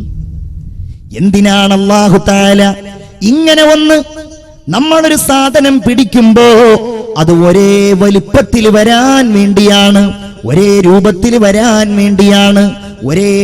ഒരേ വലിപ്പത്തിൽ കൈവിരൽ വന്നാലേ ഒരു സാധനം നമുക്ക് എടുക്കാനും പിടിക്കാനും കഴിയൂ. തബാറകല്ലാഹു അഹ്സനുൽ ഖാലിഖീൻ. റബ്ബ് നമ്മോട് വലിയ സ്നേഹമുള്ളവനാണ്. അവൻ വദൂദാണ്. അവൻ നമ്മോട് വലിയ ഇഷ്ടവും സ്നേഹവും താല്പര്യമുള്ളവനുമാണ്. റഹ്മാൻ എന്നല്ലേ? അർ-റഹ്മാൻ, ഏറ്റവും വലിയ കാരുണ്യവാനായ അല്ലാഹു റബ്ബുൽ ഇസ്സത്ത് ഏറ്റവും വലിയ സ്നേഹനിധിയാണ്. ഒരു യുദ്ധം കഴിഞ്ഞ് അല്ലാഹുവിന്റെ റസൂലും സ്വഹാബികളും ഇങ്ങനെ വന്നിരിക്കുകയാ. ഒരുപാട് തടവുകാര്, യുദ്ധത്തിന്റെ തടവുകാര് പിടിക്കപ്പെട്ടവരുണ്ട്. നബിയും സ്വഹാബികളും ആ തടവുകാരെ ഇങ്ങനെ നോക്കിക്കൊണ്ടിരിക്കുമ്പോ അവക്കിടയിൽ നിന്നതാ ഒരു പെണ്ണ് തന്റെ പിഞ്ചു കുഞ്ഞിനെയും അന്വേഷിച്ചു കൊണ്ടിങ്ങനെ നടക്കുകയാണ്. എന്റെ കുഞ്ഞിനെ കാണുന്നില്ലല്ലോ, ഞാൻ മുലയൂട്ടുന്ന എന്റെ കുഞ്ഞിനെ കാണുന്നില്ലല്ലോ എന്നന്വേഷിച്ച് നടക്കുന്ന ആ പാവപ്പെട്ട പെണ്ണ് റസൂലുള്ളാഹി സ്വല്ലല്ലാഹു അലൈഹി വസല്ലമ തങ്ങൾ അതാ കാണുന്നു, സ്വഹാബികളും കാണുന്നു ആ പിഞ്ചു കുഞ്ഞിനെ. അവസാനം ആ പെൺകുട്ടിക്ക് കിട്ടിയപ്പോ തന്റെ മാറോട് ചേർത്ത് പിടിച്ചുകൊണ്ട് ഉമ്മ വെച്ച് മുലയൂട്ടിക്കൊണ്ടിരിക്കുന്ന ആ പെണ്ണിനെ ചൂണ്ടിക്കൊണ്ട് റസൂലുള്ള സ്വഹാബികളോട് ചോദിക്കുകയാണ്, സ്വഹാബാ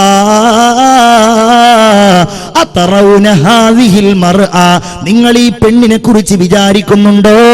ഈ പെണ്ണിന്റെ ഈ കുഞ്ഞിനെ നരകത്തിലേക്ക് വലിച്ചെറിയുമെന്ന്? ഇല്ല നബിയെ, ഞങ്ങൾ അങ്ങനെ വിചാരിക്കുന്നില്ല. ഈ പെണ്ണൊരിക്കൽ ഇതിനെ തീയിലേക്ക് വലിച്ചെറിയില്ലല്ലോ കുഞ്ഞിനെ. എന്നാൽ ഇന്നല്ലാഹ അർഹമു ബിഇബാദിഹി മിൻ ഹാദിഹി ബിവലദിഹാ. ഈ കുട്ടിയേക്കാൾ അല്ലാഹുവിനോ, ഈ കുട്ടിക്ക് ഈ ഉമ്മക്കുള്ളതിനേക്കാൾ എന്നോടും നിങ്ങളോടും മനുഷ്യരോട് സൃഷ്ടികളോട് അല്ലാഹുവിന് കാരുണ്യമുണ്ടെന്ന് ഹബീബ എന്ന് അഷ്റഫുൽ വറാ മുഹമ്മദ് മുസ്തഫ സല്ലല്ലാഹു അലൈഹി വസല്ലം.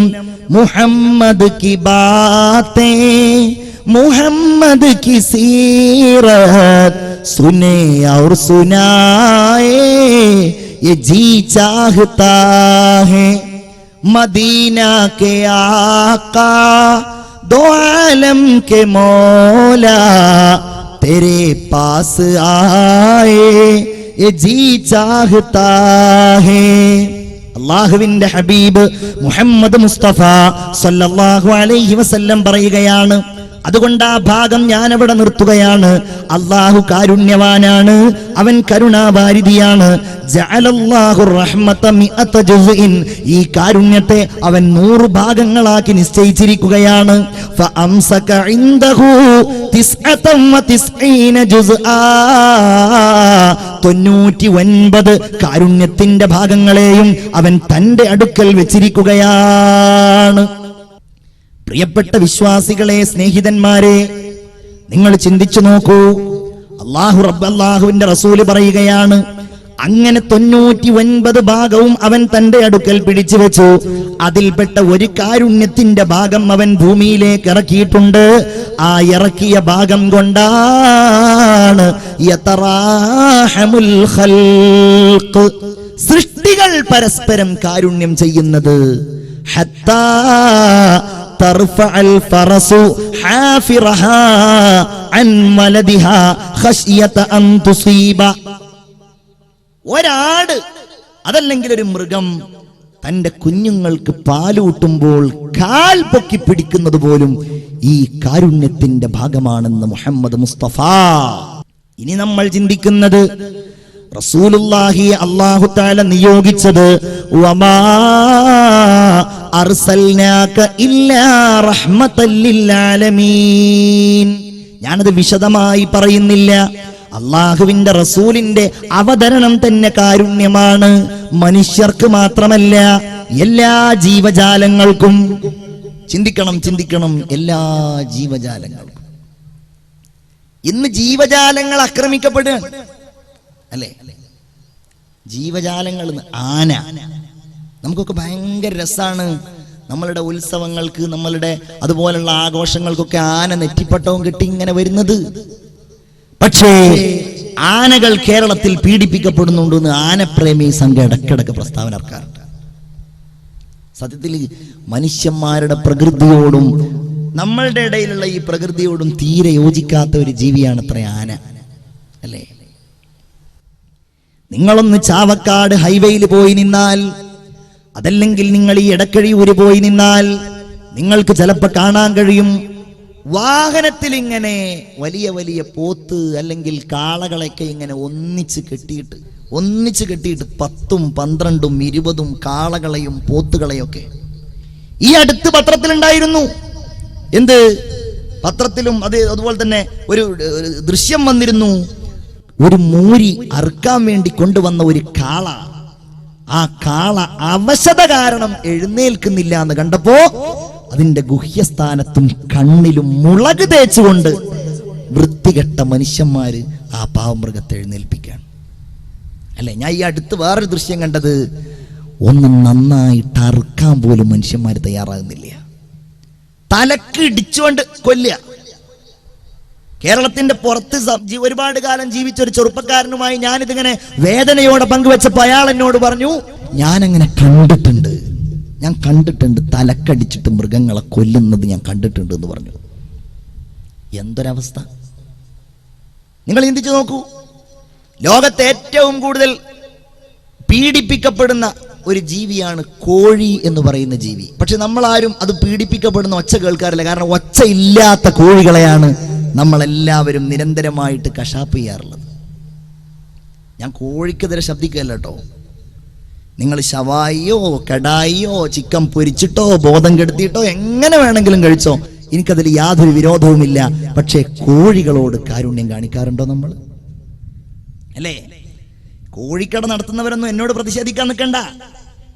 ഒരു 4 ആൾ ഒന്നിച്ച് കോഴിയെ മേടിക്കാൻ വന്നാൽ ഒന്ന് നന്നായിട്ടൊന്ന് പിടഞ്ഞു മരിക്കാൻ പോലും കോഴിക്ക് അവസരം നൽകാത്ത കാരുണ്യ ശൂന്യനല്ലേ മനുഷ്യൻ? എന്നാൽ ഈ കോഴിക്കടക്കാര് താൽക്കാലികമായിട്ട് എല്ലാ കോഴിയെയും നന്നായിട്ട് പിടഞ്ഞിട്ട് തന്നെയാണ് അതിനെ കൊല്ലാറുള്ളത് നമുക്ക് തീരുമാനിക്കാം. കല്യാണങ്ങൾ ഉണ്ടാവാറില്ലേ? എടക്കഴിയൂർ പ്രദേശങ്ങളിലൊക്കെ നടക്കുന്ന ഓരോ കല്യാണങ്ങൾക്കും അറുക്കപ്പെടുന്ന കോഴികളുടെ എണ്ണം എത്രയായിരിക്കും? 100 അല്ലേ? 100 അതിന്റെ അപ്പുറത്താണോ അതോ അതിന്റെ ഏത് ഭാഗത്താണ് പൂജ്യങ്ങൾ വർദ്ധിപ്പിക്കേണ്ടത് എന്നതിൽ നിങ്ങൾക്ക് സംശയം ഉണ്ടാവുള്ളൂ. ഞാൻ പറയുന്നത് ഇങ്ങനെ ജീവജാലങ്ങൾ ആക്രമിക്കപ്പെടുകയാണ്. ഇവിടെയാണ് റസൂലുള്ളാന്റെ കാരുണ്യം. നിങ്ങൾ അറുക്കുമ്പോൾ മൂർച്ചയുള്ള കത്തി കൊണ്ടറുക്കണം. മൃഗങ്ങൾ നിങ്ങൾക്കുള്ളത് തന്നെയാണ്. ലഹും ഫമിൻഹാ റകൂബുഹും വമിൻഹാ യകുലൂൻ. നിങ്ങൾ അവയുടെ പുറത്ത് വാഹനം കയറുന്നു, നിങ്ങൾ ആ മൃഗങ്ങളെ ഉപയോഗിക്കുന്നു, നിങ്ങളെല്ലാം ചെയ്യുന്നു. അത് നിങ്ങൾക്കുള്ളത് തന്നെയാണ്. ആ മൃഗങ്ങൾ നിങ്ങൾക്കുള്ളതാണ്. ആ മൃഗങ്ങൾ വലഹും ഫീഹാ മനാഫിഉ വമശാരിബു അഫലാ യശ്കുറൂൻ. നിങ്ങൾക്കതിന്റെ പാല് കുടിക്കാം, നിങ്ങൾക്കതിന്റെ വെണ്ണ ഉപയോഗിക്കാം, നിങ്ങൾക്കതിന്റെ എല്ല് ഉപയോഗിക്കാം, നിങ്ങൾക്കതിന്റെ തോലി ഉപയോഗിക്കാം. എന്നാൽ നിങ്ങൾ അവയോട് കാരുണ്യത്തോടെ പെരുമാറണേ. നിങ്ങൾ അവയുടെ പാല് കറക്കുമ്പോ നിങ്ങളുടെ കയ്യിൽ നിങ്ങൾ എണ്ണ പുരട്ടണേ, നിങ്ങളുടെ നഖം നിങ്ങൾ മുറിക്കണേ, അവയെ നിങ്ങൾ വേദനിപ്പിക്കല്ലേ. നിങ്ങൾ അറുക്കുമ്പോൾ അറുക്കപ്പെടുന്ന മൃഗത്തെ നിങ്ങൾ സ്വതന്ത്രമാക്കി വിടണേ. അങ്ങനെ എന്തെല്ലാം കാര്യങ്ങൾ.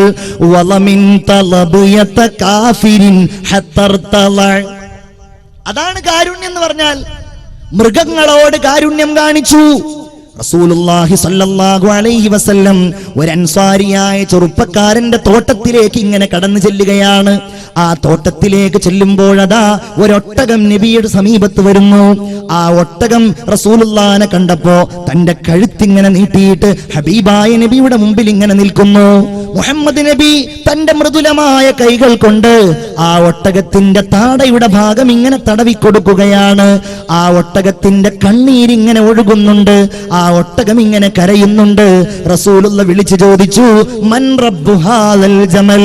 ഇതാരുടെ ഒട്ടകമാണ്? ഇതാരുടെ ഒട്ടകമാണ്? അല്ലാഹുവിന്റെ റസൂലേ, അത് എന്റെ ഒട്ടകമാണ്, അത് എന്റെ ഒട്ടകമാണ്. അൻസ്വാരികളിൽപ്പെട്ട മറുപടി പറഞ്ഞ ആ ചെറുപ്പക്കാരനോട് അള്ളാന്റെ റസൂല് പറയുകയാണ്, മനുഷ്യ, എന്തേ ഈ മൃഗത്തിന്റെ കാര്യത്തിൽ നിങ്ങൾ അള്ളാഹുവിനെ സൂക്ഷിക്കുന്നില്ലേ? നീ ആ ഒട്ടകത്തെ വേദനിപ്പിക്കുന്നുണ്ട് എന്ന്, അതിനെ കൊണ്ട് ഭാരമേറിയ തൊഴിൽ ചെയ്യിപ്പിക്കുന്നുണ്ട് എന്ന് ആ ഒട്ടകം എന്നോട് പരാതി പറഞ്ഞിട്ടുണ്ടെന്ന് ഹബീബായ നബി മുഹമ്മദ് മുസ്തഫ സല്ലല്ലാഹു അലൈഹി വസല്ലം. അള്ളാന്റെ തിയറി എന്താണെന്ന് അറിയാം നിങ്ങൾക്ക്? അൽ ഖൽഖു ഇയാലുല്ലാഹ്. സൃഷ്ടികൾ മുഴുവൻ അല്ലാഹുവിന്റെ കുടുംബമാണ്. അൽ ഖൽഖു ഇയാലുല്ലാഹ്. സൃഷ്ടികൾ മുഴുവൻ അല്ലാഹുവിന്റെ കുടുംബമാണ്. നിങ്ങൾക്ക് ദ്രോഹിക്കാനുള്ളതല്ല, നിങ്ങൾക്ക് കൊല്ലാനുള്ളതല്ല, നിങ്ങൾക്ക് പീഡിപ്പിക്കാനുള്ളതല്ല. അല്ലാഹുവിന്റെ റസൂല് അതാ ഒരു മാൻപേടയെ കൊല്ലാൻ വന്നുകൊണ്ടിരുന്ന ഒരു വേടനോട് പറയുന്നത്, ആ മാൻപേട അതിന്റെ വീട്ടിലേക്ക് തിരിച്ചു പോയിക്കൊള്ളട്ടെ. ആ മാൻപേട ഒരല്പസമയം കഴിഞ്ഞാൽ നിന്റെ അടുക്കലേക്ക് തന്നെ വരും. വന്നില്ലെങ്കിൽ അതിനു പകരം നീ എന്നെ കൊന്നോളൂ എന്ന് പറഞ്ഞ കാരുണ്യവാനേ മുഹമ്മദ് മുസ്തഫ. ഇത് നമ്മളല്ലേ പ്രചരിപ്പിക്കേണ്ടത്? ഇത് മേനകാ ഗാന്ധിക്ക് വിട്ടുകൊടുക്കേണ്ട കാര്യമാണോ? നമ്മളല്ലേ അതായി മാറേണ്ടത്? ഇസ്ലാമല്ലേ, മുസ്ലിമല്ലേ അല്ലേ? ഇസ്ലാം എന്ന് മാത്രല്ല, എല്ലാ മതങ്ങളും ഇവിടെ മതേതര കൂട്ടായ്മയാണല്ലോ അല്ലേ? എല്ലാ മതങ്ങളും. ആശ്രമ മൃഗോടയം നഹന്തവ്യോ നഹന്തവ്യ. ആശ്രമ മൃഗത്തെ നിങ്ങൾ കൊല്ലരുത്. മഹാഭാരതം ഉണ്ടായത് എങ്ങനെയാണ്? മഹാനായ വ്യാസൻ മഹാഭാരതം എന്ന് പറയുന്ന ഹൈന്ദവരായ സഹോദരന്മാരുടെ ഏറ്റവും വലിയ ഇതിഹാസമായ, ഇന്ത്യയുടെ ലോകത്ത് ഇതിഹാസമായി, ഇന്ത്യയുടെ ഇതിഹാസമായി അറിയപ്പെടുന്ന മഹാഭാരതം ഉണ്ടായത് അമ്പയ്യാൻ ഒരുങ്ങി നിൽക്കുന്ന ഒരു വേടനോട് അരുത് കാട്ടാള എന്ന് പറഞ്ഞുകൊണ്ടാണത്രേ. ആ വേടൻ വേട്ടയാടാൻ വേണ്ടി പോയ ആ പാവപ്പെട്ട പ്രാവിന്റെ കണ്ണീർ തുള്ളിയിൽ നിന്ന് ഉൾക്കൊണ്ട ഊർജമാണ് വ്യാസമഹർഷിക്ക് മഹാഭാരതം ഉണ്ടാകാനുള്ള പ്രേരണയുണ്ടായത് എന്ന് പറയപ്പെടാറുണ്ട്. മൃഗങ്ങളെ കൊല്ലാതിരിക്കാൻ, ദ്രോഹിക്കാതിരിക്കാൻ ഇന്നിപ്പോ എന്തൊക്കെ നിയമങ്ങളാണ്. നിയമങ്ങളൊന്നും പറഞ്ഞാൽ പോരാ, അതിനെങ്ങനെയൊക്കെ ലംഘിക്കാന്നുള്ളതിനെ കുറിച്ചാണ്. ചിലപ്പോൾ കാണാൻ ഓരോരുത്തരെ അറസ്റ്റ് ചെയ്യപ്പെടുന്നത് വെള്ളിമൂങ്ങ പിടിയിൽ, അതിൽ വെള്ളിമൂങ്ങയെ പിടിച്ചിട്ടാവും പിടിയിലാവുക. എന്തൊക്കെ തട്ടിപ്പുകൾ പടച്ച റബ്ബേ, നമ്മളൊക്കെ ഈ കാലത്ത് ജീവിക്കേണ്ടി വന്നല്ലോ. ഒരു ഉപകാരമില്ലാത്ത സാധനം വെള്ളിമൂങ്ങ. ഏതോ 4 ആളുകൾ പറഞ്ഞു വെള്ളിമൂങ്ങ ഉണ്ടായ ഭയങ്കര ഐശ്വര്യാണ്. അത് 5000, 10000, 50000 ഭയങ്കര കച്ചവടം. എന്തെങ്കിലും അറിയോ ആർക്കെങ്കിലും? ഇങ്ങനെ ഇവിടെയാണ് പ്രിയപ്പെട്ടവരെ റസൂലുള്ളാഹിന്റെ കാരുണ്യം. ഞാൻ അതിലേക്ക് ഇനി കൂടുതലായിട്ടൊന്നും പറയുന്നില്ല. ഇർഹമോ മൻ ഫിൽ അർളി യർഹമുകും മൻ ഫിസ് സമാ. അല്ലേ? അത് നമുക്ക് പറയാം. നിങ്ങൾ ഭൂമിയിലുള്ളവരോട് കാരുണ്യം കാണിക്കണം, എന്നാൽ നിങ്ങളോട് ആകാശത്തുള്ളവർ കാരുണ്യം കാണിക്കും. ആരാണ് ആകാശത്തുള്ളവൻ? അല്ലാഹ്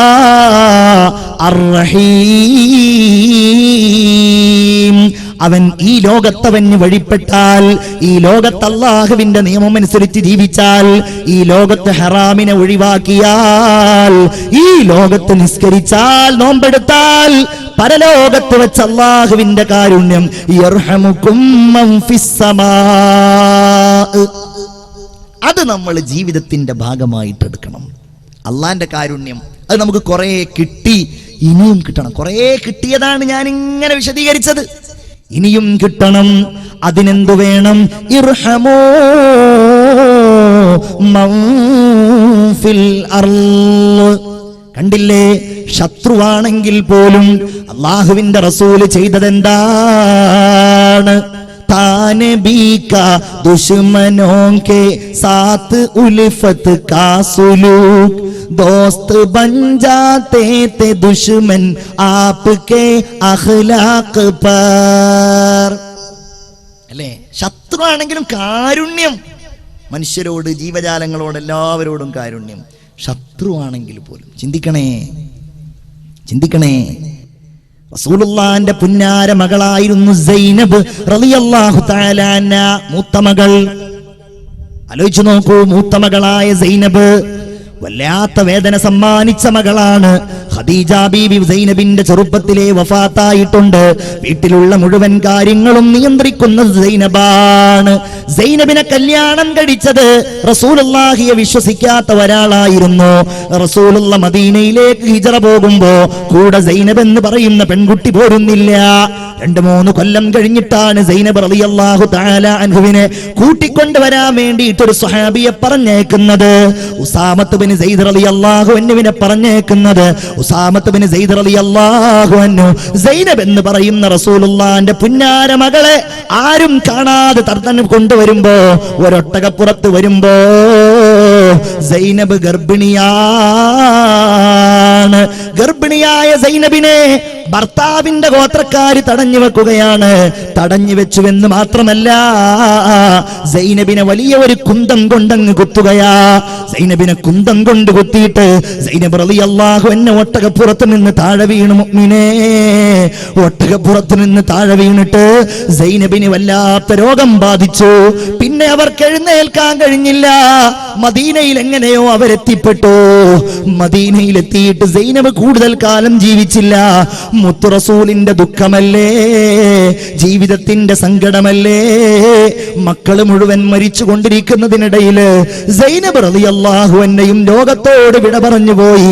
ഇതേ കാരണത്താൽ ഒരു ശത്രുവായ മനുഷ്യൻ ഒട്ടകപ്പുറത്ത് നിന്ന് താഴേക്ക് കുന്തം കൊണ്ട് കുത്തിയിട്ട് താഴേക്ക് വീഴ്ത്തിയതിന്റെ അതേ കാരണം കൊണ്ട് മരിച്ചുപോയ ബഹുമാനപ്പെട്ട സൈനബ് റളിയല്ലാഹു അൻഹയെ കൊന്നു കൊല വിളിച്ച ആളുകൾ റസൂലുള്ളാഹിന്റെ മുമ്പിലെത്തുകയാണ്. ഒട്ടകത്തിന്റെ കുടൽമാല കൊഴുത്തിൽ കൊണ്ടുവന്നവരെത്തുകയാണ്. ചിന്തിക്കണേ മുഅ്മിനേ, നിസ്സാരമായ കാര്യങ്ങളുടെ പേരില് അയൽവാസിയുടെ അവകാശം മുടക്കുന്നവരാ നമ്മള്, തെറ്റുന്നവരാ നമ്മള്, പിണങ്ങുന്നവരാ നമ്മള്, ആരോപണങ്ങൾ ഉന്നയിക്കുന്നവരാ നമ്മള്. എന്നാൽ മുത്തുനബിയുടെ കാരുണ്യം, ഇത് അല്ലാഹുവിന്റെ റസൂലല്ലേ. വമാ അർസൽനാക ഇല്ലാ റഹ്മത്തൽ ലിൽ ആലമീൻ. കാരുണ്യം. പാടുക പാടുക ശാരദ ശാരികെ, പാടലധാരി നീ ഇമ്പമോടെ, പാരിടെ അൽ അമീൻ എന്നൊരു പേരിനു ആരുതാനാരുതാനർഹനർഹൻ, ആരുതാനാരുതാനർഹനർഹൻ. പാടുക പാടുക ശാരിക ശാരദേ പാടലധാരി നീ ഇമ്പമോടെ പാരിടെ അൽ അമീൻ എന്നൊരു പേരിനു ആരു താൻ അർഹൻ. ഇവരൊക്കെ റസൂലുള്ളാഹിന്റെ മുമ്പിൽ വരിക. ഖാലിദ് ബിൻ വലീദ് വരികയാണ്. റസൂലുള്ളാഹിന്റെ കഴുത്തിൽ കുടൽമാല ചാർത്തിയവർ വരികയാണ്. നിങ്ങൾ പോയിക്കൊള്ളുക, നിങ്ങൾ പോയിക്കൊള്ളുക. അന്തും തുലഖാ, നിങ്ങൾ സർവതന്ത്ര സ്വതന്ത്രരാണ്. നിങ്ങൾക്കെതിരെ പ്രതികാരമില്ല. എന്റെ മകളെ കൊന്നവരെ, നിങ്ങൾക്കെതിരെ പ്രതികാരമില്ല. എന്നെ ആക്രമിച്ചവരെ, എന്നെ കല്ലെറിഞ്ഞവരെ, എന്നെ കൂക്കി വിളിച്ചവരെ, നിങ്ങൾക്കെതിരെ പ്രതികാരമില്ലെന്ന് പറഞ്ഞ കാരുണ്യമേ മുഹമ്മദ് മുസ്തഫ സല്ലല്ലാഹു അലാ മുഹമ്മദ് സല്ലല്ലാഹു അലൈഹി വസല്ലം. ഒരു യുദ്ധം കഴിഞ്ഞ് ഇങ്ങനെ മടങ്ങി വരികയാണ് മുഹമ്മദ് മുസ്തഫ സല്ലല്ലാഹു അലൈഹി വസല്ലം. അവിടുത്തെ വാള് ഒരു വലിയ മരത്തിന്റെ കൊമ്പിൽ മാറ്റി വെച്ചിട്ടുണ്ട്, ഇങ്ങനെ തൂക്കി വെച്ചിട്ടുണ്ട്.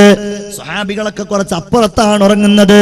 ഒരു അറാബിയായ നബിയുടെ ശത്രു കടന്നു വന്നിട്ട് ഈ വാളെടുത്തു.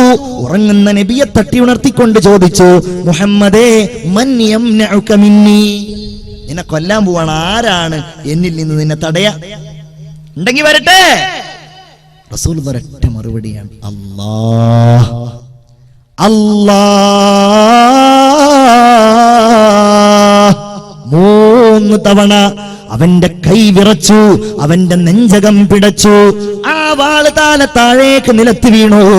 ആ വാളെടുത്തുകൊണ്ട് അള്ളാന്റെ റസൂല് എടുത്ത് ചോദിക്കുകയാണ്, ഏതാ നിന്റെ ചാൻസ് കഴിഞ്ഞില്ലേ, ഇനി എന്നിൽ നിന്ന് നിന്നെ ആരാണ് തടയുക? ഇല്ല മുഹമ്മദേ,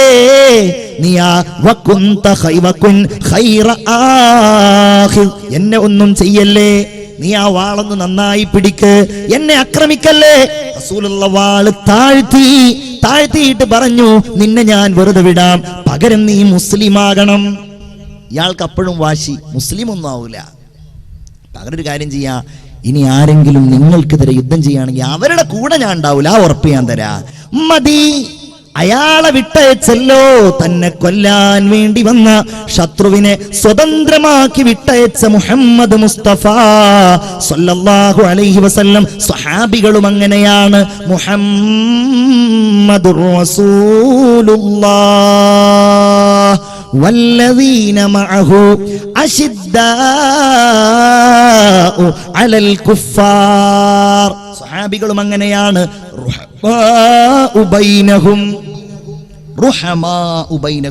പരസ്പരം കാരുണ്യമുള്ളവരാണ് അല്ലേ? എന്താണ് ആ കാരുണ്യം പറഞ്ഞാ തീരുവോ അല്ലേ? ഒരവസരത്തിൽ ഹബീബായ റസൂലുള്ളാഹി സ്വല്ലല്ലാഹു അലൈഹി വസല്ലമ തങ്ങളുടെ പള്ളിയിൽ ഒരു അതിഥി വരികയാണ്. ഒരു പാവപ്പെട്ട മനുഷ്യൻ. രാത്രിയാണ്. സ്വഹാബികളൊക്കെ പട്ടിണിപ്പാവങ്ങളാണ്. പട്ടിണിപ്പാവങ്ങളായ സ്വഹാബികളോട് ഇശാ നിസ്കാരം കഴിഞ്ഞ് അല്ലാഹുവിന്റെ റസൂൽ ചോദിക്കുകയാണ്, മൻയുളീഫു ഹാദർ റജുൽ, ഈ മനുഷ്യനെ ഇന്ന് ആരാണ് വീട്ടിലേക്ക് കൊണ്ടുപോയിട്ടൊന്ന് സൽക്കരിക്കുക? ലോകമേ, ഇതൊക്കെ പഠിക്കണ്ടേ? സഹാബികൾ ആരും എഴുന്നേറ്റ് നിൽക്കുന്നില്ല. ഓൽക്ക് മടിയുണ്ടായത് കൊണ്ടല്ല, അവരുടെ വീട്ടിൽ ഒന്നുമില്ല. അതുകൊണ്ടാണ് അവർ ആ മനുഷ്യനെ കൊണ്ടുപോകാൻ മടിക്കുന്നത്. അങ്ങനെ 2ാമത്തെ തവണ പറഞ്ഞു. 3ാമത്തെ തവണ പറയുകയാണ്, ആരെങ്കിലും ഇയാളെ കൊണ്ടുപോയാൽ അൽമനു ലഹു ബിൽ ജന്ന,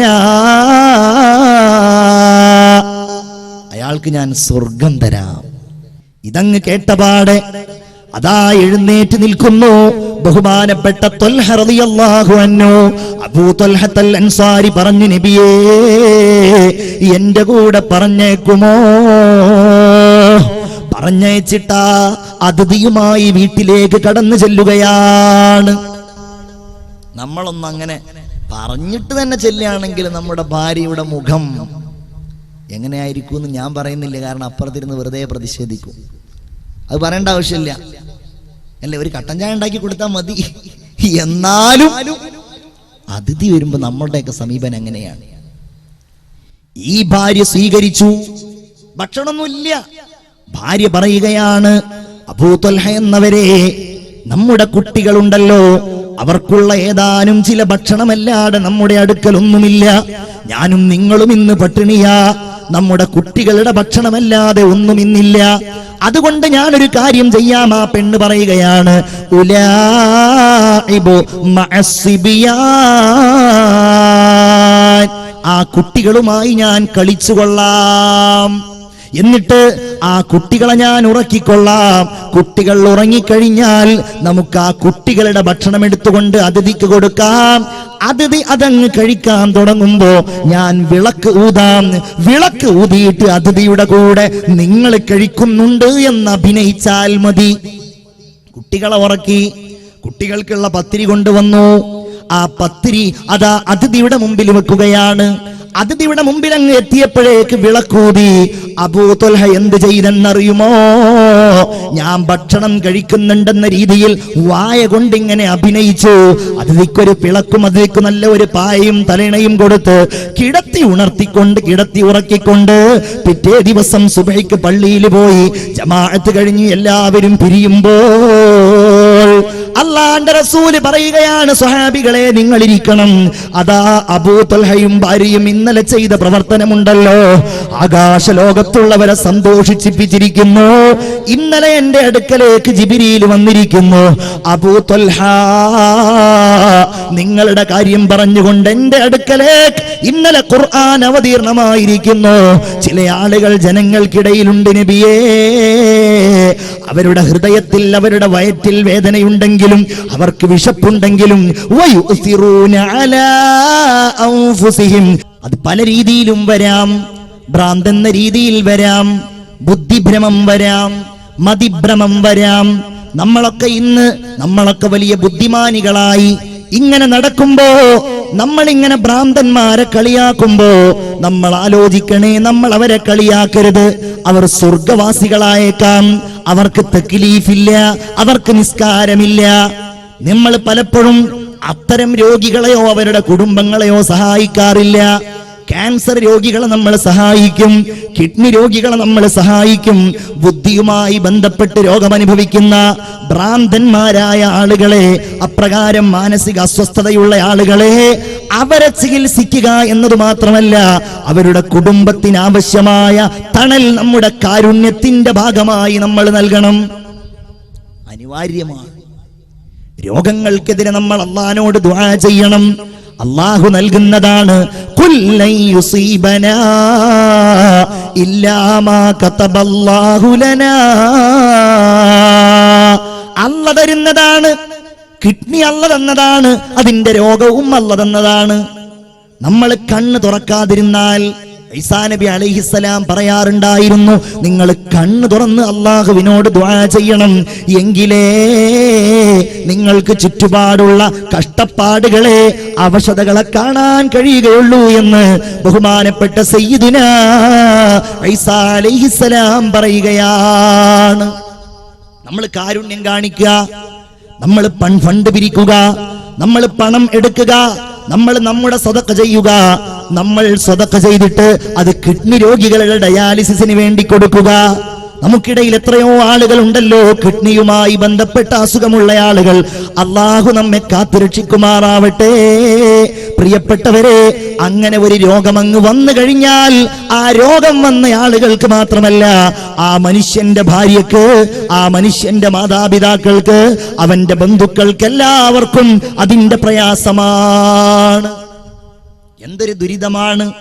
എനിക്ക് വേണ്ടപ്പെട്ട ഒരാൾ കോഴിക്കോട് മെഡിക്കൽ കോളേജിൽ കിഡ്നിക്ക് രോഗമാണെന്ന് പറഞ്ഞുകൊണ്ട് ഞാൻ അദ്ദേഹത്തെ സന്ദർശിക്കാൻ വേണ്ടിയിട്ട് അവിടുത്തെ നെഫ്രോളജി വാർഡിൽ പോയപ്പോ എന്നോടാൻ പോയ ആ ചെറുപ്പക്കാരൻ പറയുകയാണ്, ദേ കണ്ടില്ലേ കിടക്കുന്നു ഒരാൾ, അയാൾ മരണത്തെ കാത്ത് കിടക്കുകയാണ്. അയാൾക്ക് ഭാര്യയില്ല, മക്കളില്ല, ബന്ധുക്കളില്ല, എല്ലാവരും ഉണ്ടായിരുന്നു. ഭാര്യ ഒരിക്കൽ ഇതാ ഈ മനുഷ്യനെ ഇവിടെ കിടത്തിയിട്ട് ഉറങ്ങുന്ന സമയത്ത് ചുറ്റുപാടുകളിലുള്ളവരോട് പറഞ്ഞു, ഇതാ ഞാൻ ഇദ്ദേഹത്തിന്റെ അടുക്കൽ നിന്ന് പോവുകയാണ്, ഇനി അദ്ദേഹം ഉണരുമ്പോ നിങ്ങൾ പറയണേ എനിക്ക് മടുത്തു നിങ്ങളോടുകൂടെയുള്ള ജീവിതം, നിങ്ങളുടെ ഡയാലിസിസും നിങ്ങളുടെ എല്ലാ കാര്യങ്ങളും, അതുകൊണ്ട് ഞാൻ പോവുകയാണെന്ന് പറഞ്ഞുകൊണ്ട് ആ കിഡ്നി രോഗിയുടെ അടുക്കൽ നിന്ന് ഇറങ്ങിപ്പോയത്രേ ഭാര്യ.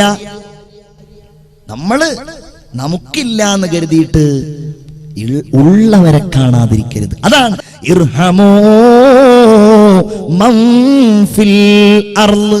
നമുക്ക് തരാതിരിക്കാൻ അതാണ് വേണ്ടത്. അല്ലാഹ് തരാതിരിക്കാൻ. പടച്ചോൻ നമുക്ക് ഏതായാലും ആരോഗ്യവും ജീവനും ജന്മവും ഒക്കെ നൽകി. അതിനേക്കാൾ ഉപരിയായി ഈ ആരോഗ്യം അല്ലാഹു തആല അങ്ങ് നിലനിർത്താൻ നമ്മൾ നമുക്കിടയിലുള്ള രോഗികളെ സഹായിക്കുക. കണ്ണീരിന്റെ നനവാണ്, ആർദ്രതയാണ്, അല്ലേ? എന്റെ വളരെ വേണ്ടപ്പെട്ട ഒരു കൂട്ടുകാരൻ, ആ കൂട്ടുകാരൻ വളരെ മാന്യനാണ്, തരക്കേടില്ലാത്ത സാമ്പത്തിക ശേഷിയുള്ളവനാണ്. അവന്റെ പിതാവിന് കിഡ്നിയുടെ അസുഖമാണ്.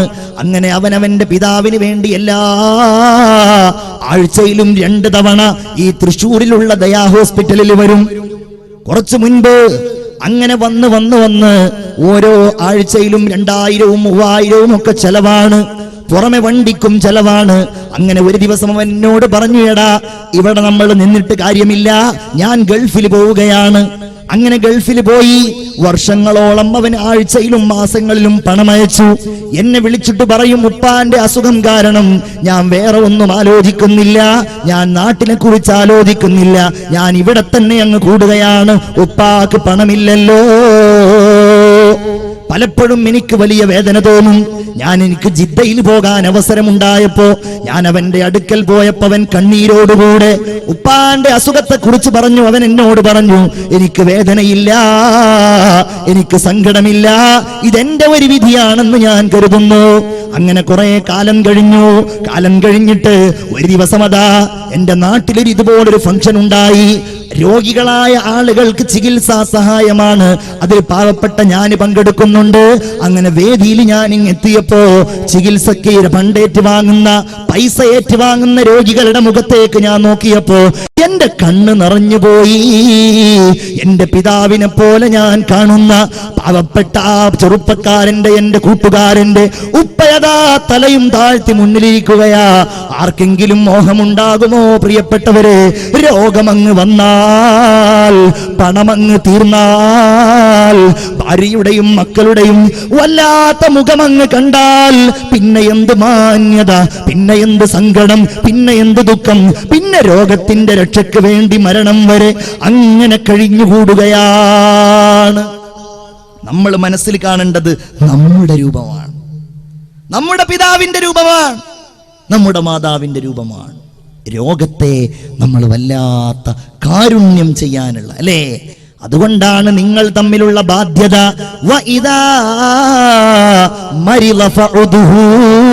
അവൻ രോഗിയായാൽ നിങ്ങൾ അവനെ സന്ദർശിക്കണമെന്ന് മുഹമ്മദ് മുസ്തഫ സല്ലല്ലാഹു അലൈഹി വസല്ലം നമ്മളത് ചെയ്യാം.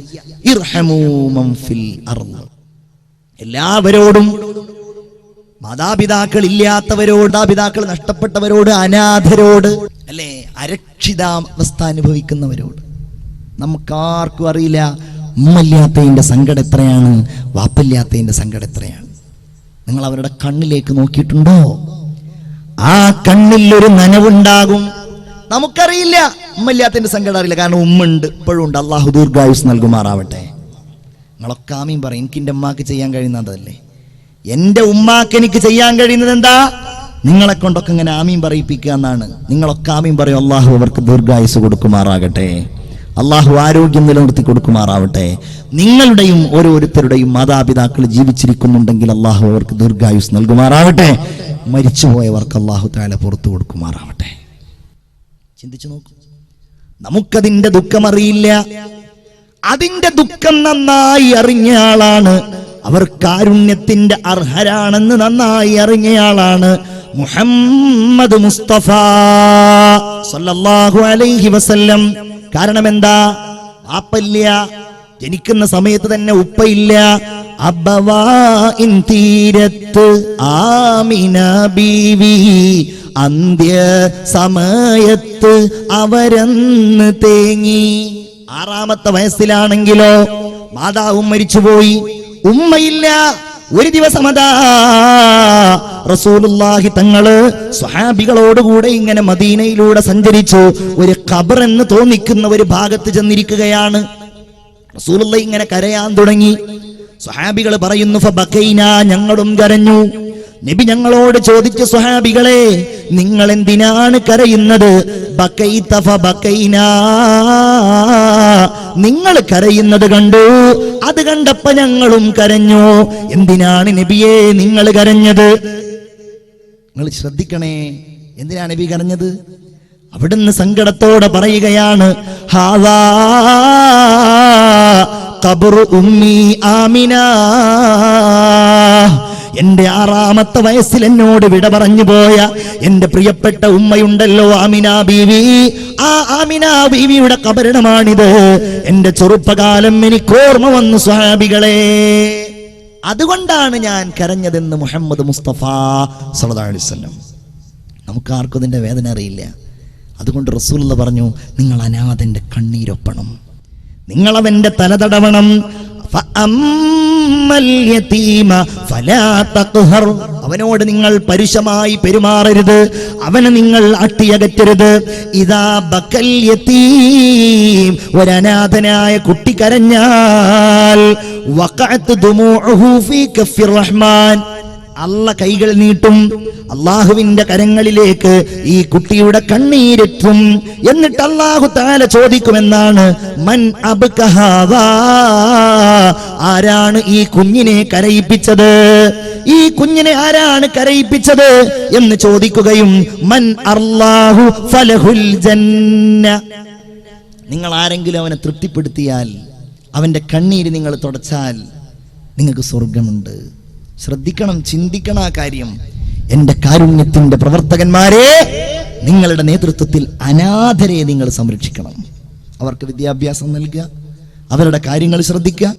എന്റെ സഹോദരിമാരെ, നിങ്ങളൊക്കെ ഇങ്ങനെ ഡ്രസ്സ് എടുക്കുമ്പോ, നിങ്ങളുടെ മക്കൾക്ക് ഡ്രസ്സ് എടുക്കുമ്പോ, നിങ്ങളുടെ അയൽവാസികൾ ഉണ്ടാകും, നിങ്ങളുടെ കുടുംബങ്ങളിലുള്ളവരുണ്ടാകും.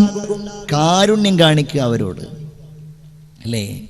ഞാൻ ഈ അടുത്ത് കേട്ടു ഒരാള് സംസാരിക്കുന്നത്, ഇന്റർനാഷണൽ ലെവലിൽ പ്രസംഗിക്കുന്ന, അന്താരാഷ്ട്ര തലത്തിൽ അറിയപ്പെട്ട ഒരു ഉന്നതനായ പ്രഭാഷകൻ പറഞ്ഞ ഒരു സംഭവമാണ്.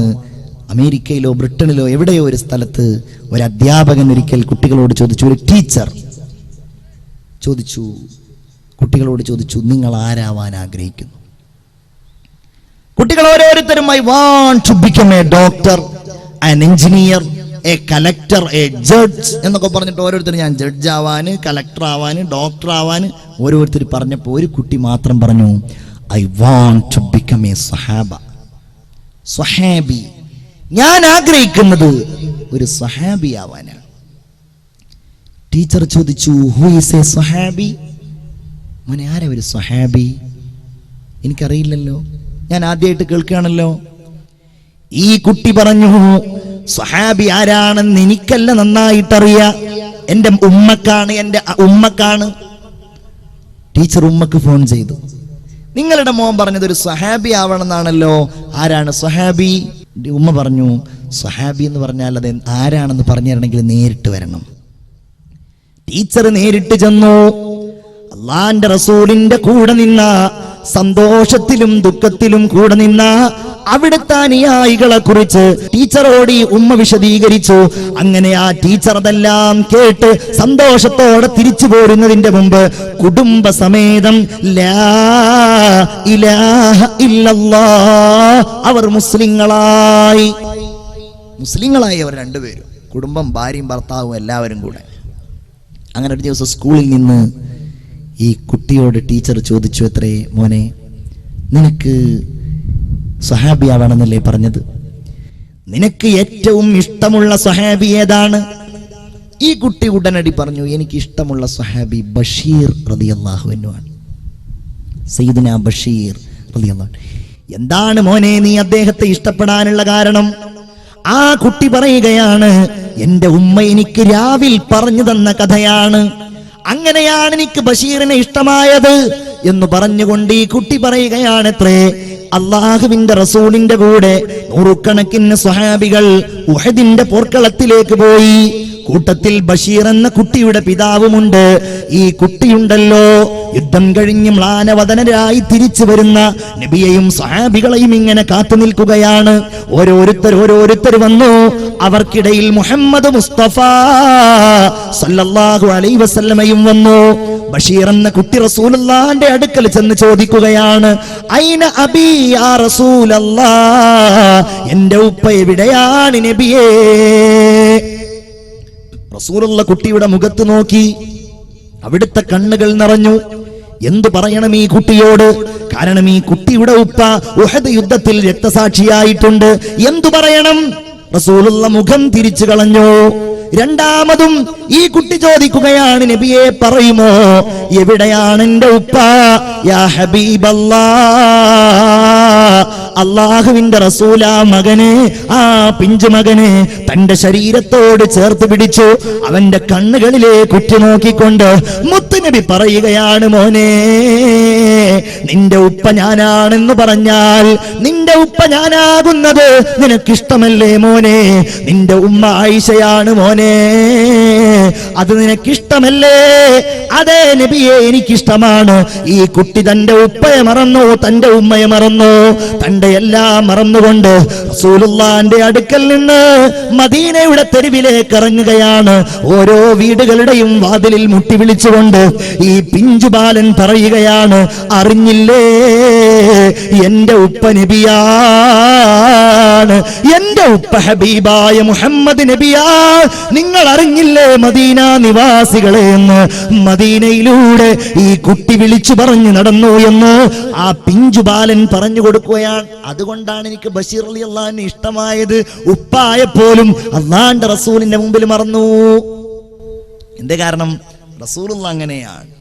അന വകാഫിലുൽ യതീമി ഫിൽ ജന്നതി ഹാകദാ, ഞാനും അനാഥനും സ്വർഗത്തിൽ ഇങ്ങനെയാണ്. ഒന്ന് രണ്ട് കാര്യങ്ങൾ. അനാഥ അത് പറഞ്ഞാൽ തീരൂല്ല. അവരോട് നമ്മൾ പലപ്പോഴും വൈകാരികമായി പ്രതികരിക്കാറില്ല. നമ്മൾ നമ്മളുടെ സ്നേഹവും കാരുണ്യവും അല്ലേ, അവൻ്റെ ആ കണ്ണുനീർ, അതാണ് കാരുണ്യമാണ് കരണീയം എന്നുള്ള വിഷയം കൊണ്ട് നമ്മൾ ഉദ്ദേശിച്ചത്. എല്ലാവരോടും കാരുണ്യം കാണിക്കുക, പാവങ്ങളോട്, അനാഥരോട് അല്ലേ. ഒരു ദിവസം ഒരു 11 മണി സമയത്ത് ഉച്ചക്ക് എന്റെ സ്ഥാപനത്തിലെ ചാമക്കാലയിലെ നെഹ്ജുർ റഷാദിലേക്ക് എന്നെ ഫോൺ ചെയ്യുകയാണ്. എനിക്ക് വളരെ വേണ്ടപ്പെട്ട ഒരു കുട്ടിയുടെ വീട്ടിൽ നിന്ന് 2ാം ക്ലാസ്സിലോ 3ാം ക്ലാസ്സിലോ പഠിക്കുന്ന ഒരു കുട്ടിയുടെ വീട്ടിൽ നിന്ന് വിളിക്കുകയാണ് എന്നെ. ഉസ്താദേ, ഇന്ന കുട്ടിയുടെ വാപ്പ മരിച്ചിട്ടുണ്ട്. പടച്ചവനെ, ഞാൻ വല്ലാതെ പേടിച്ചുപോയി. ചെറിയ കുട്ടിയാണ്. 7 കിലോമീറ്റർ അപ്പുറത്തുള്ള അവന്റെ വീട്ടിലേക്ക് പോകണം. എങ്ങനെ ആ കാര്യം അവനോട് പറയുമെന്ന് ഞാൻ ചിന്തിച്ചു പോയി. കാരണം നല്ല ചുറുചുറുക്കുള്ള പിതാവാണ്. എപ്പോഴും എന്നെ കണ്ടാൽ ഇങ്ങനെ വർത്തമാനമൊക്കെ പറയുന്ന ഉപ്പയാണ്. ഞാനിങ്ങനെ നോക്കിയപ്പോ കുട്ടികളൊക്കെ ഇന്റർവെല്ലിന് ഇങ്ങനെ കളിക്കുന്നുണ്ട്. ഓരോരുത്തര് തമാശ പറയുന്നു, വെള്ളം കുടിക്കാൻ പോകുന്നു, പലരും ഇങ്ങനെ ഓടിക്കളിക്കുന്നു. കൂട്ടത്തിൽ ഇവനുമുണ്ട്. ഞാൻ ഇവനോട് പറഞ്ഞു, നമുക്ക് നിന്റെ വീട്ടിലേക്കൊന്ന് പോകണം, നീ വാ. അവന് വലിയ ആഹ്ലാദമായി. ഉസ്താദിനെ വാപ്പ എന്തെങ്കിലും കാര്യത്തിന് വിളിച്ചിട്ടുണ്ടാകും. ഏതായാലും വീട്ടിലേക്കൊന്ന് പോകാമല്ലോ എന്ന് കരുതിയിട്ട് അവൻ എന്റെ കൂടെ വണ്ടിയിൽ കയറുകയാണ്. എനിക്കവനോട് പറയണമെന്നുണ്ട്, നമ്മൾ പോകുന്നത് നിന്റെ വാപ്പ മരിച്ചിട്ടാണെന്ന്. പക്ഷേ എന്റെ നാവിലൂടെ അതങ്ങ് പുറത്തേക്ക് വരുന്നില്ല. അവന്റെ മുഖം കാണുമ്പോ, അവന്റെ കണ്ണുകൾ കാണുമ്പോ എങ്ങനെയായിരിക്കും ഇത് കേട്ടാൽ ഇവൻ പ്രതികരിക്കുക എന്ന് എനിക്കറിയില്ല. അങ്ങനെ പോയി ഞാൻ അവനോട് കുറെ കാര്യം ചോദിക്കുന്നുണ്ട്. അവൻ മറുപടിയും പറയുന്നുണ്ട്. ഞാനിതിങ്ങനെ പറയാൻ വേണ്ടി വരും, അപ്പോഴേക്കതങ്ങ് അതങ്ങ് പറയാതിരിക്കാൻ തോന്നും. അങ്ങനെ അവന്റെ വീടിന്റെ മുമ്പിലെത്തി. വണ്ടിയിൽ നിന്നിറങ്ങിയപ്പോ അവൻ ചോദിച്ചു, ഉസ്താദെ, എന്താ വീട്ടിലൊരാൾ കൂട്ടം? എന്താ പറ്റിയത്? എന്തിനാ നമ്മൾ വന്നത്? ഞാനൊന്നും മിണ്ടിയില്ല. എന്റെ കണ്ണുകൾ നിറഞ്ഞുപോയി. ഞാൻ അവനെ ഇങ്ങനെ ചേർത്ത് പിടിച്ചു. ആളുകളൊക്കെ ഇങ്ങനെ ഉറ്റുനോക്കുമ്പോ ഞാൻ അവനെ പിടിച്ചുകൊണ്ട് അവന്റെ വീട്ടിലേക്ക് കയറി. വീടിന്റെ പൂമുഖത്ത് ചെല്ലുമ്പോ ചലനമറ്റ് കിടക്കുന്ന അവന്റെ ഉപ്പാന്റെ ആ മയ്യത്തിലേക്ക് നോക്കിക്കൊണ്ട് അവിചാരിതമായി ഉപ്പ മരിച്ചു കിടക്കുന്നത് കണ്ടപ്പോ ഒരിക്കലും ചിന്തിക്കാതെ ഉപ്പ മരിച്ചു കിടക്കുന്നത് കണ്ടപ്പോ ഉസ്താദേ എന്ന് വിളിച്ചുകൊണ്ട് ആ പിഞ്ചുകുട്ടി പൊട്ടിക്കരഞ്ഞുകൊണ്ട് എന്റെ ശരീരത്തിലേക്ക് വീണത് എന്റെ ജീവിതത്തിൽ എനിക്കൊരിക്കലും മറക്കാൻ കഴിയാത്ത അനുഭവമാണ്. അനാഥന്റെ കണ്ണീര് നമ്മളൊക്കെ ദുആ ചെയ്യും, പടച്ചോനെ പെട്ടെന്ന് മരിപ്പിക്കല്ലേ എന്ന്. ആ ദുആക്ക് ശക്തി ഉണ്ടാവണം ഇത്തരം ഓർമ്മകൾ നമ്മുടെ മനസ്സിലേക്ക് വരുമ്പോ. എന്റെ പ്രിയപ്പെട്ടവരെ, അതുകൊണ്ട് ഞാൻ ആ ഭാഗം അവിടെ നിർത്തുകയാണ്. എല്ലാവരോടും കാരുണ്യം, എല്ലാവരോടും സ്നേഹം. മുഹമ്മദുർ റസൂലിന്റെ അധ്യാപനം അതാണ്, ഖുർആനിന്റെ അധ്യാപനം അതാണ്. ഭൂമിയോട് സ്നേഹം, ആകാശത്തോട് സ്നേഹം.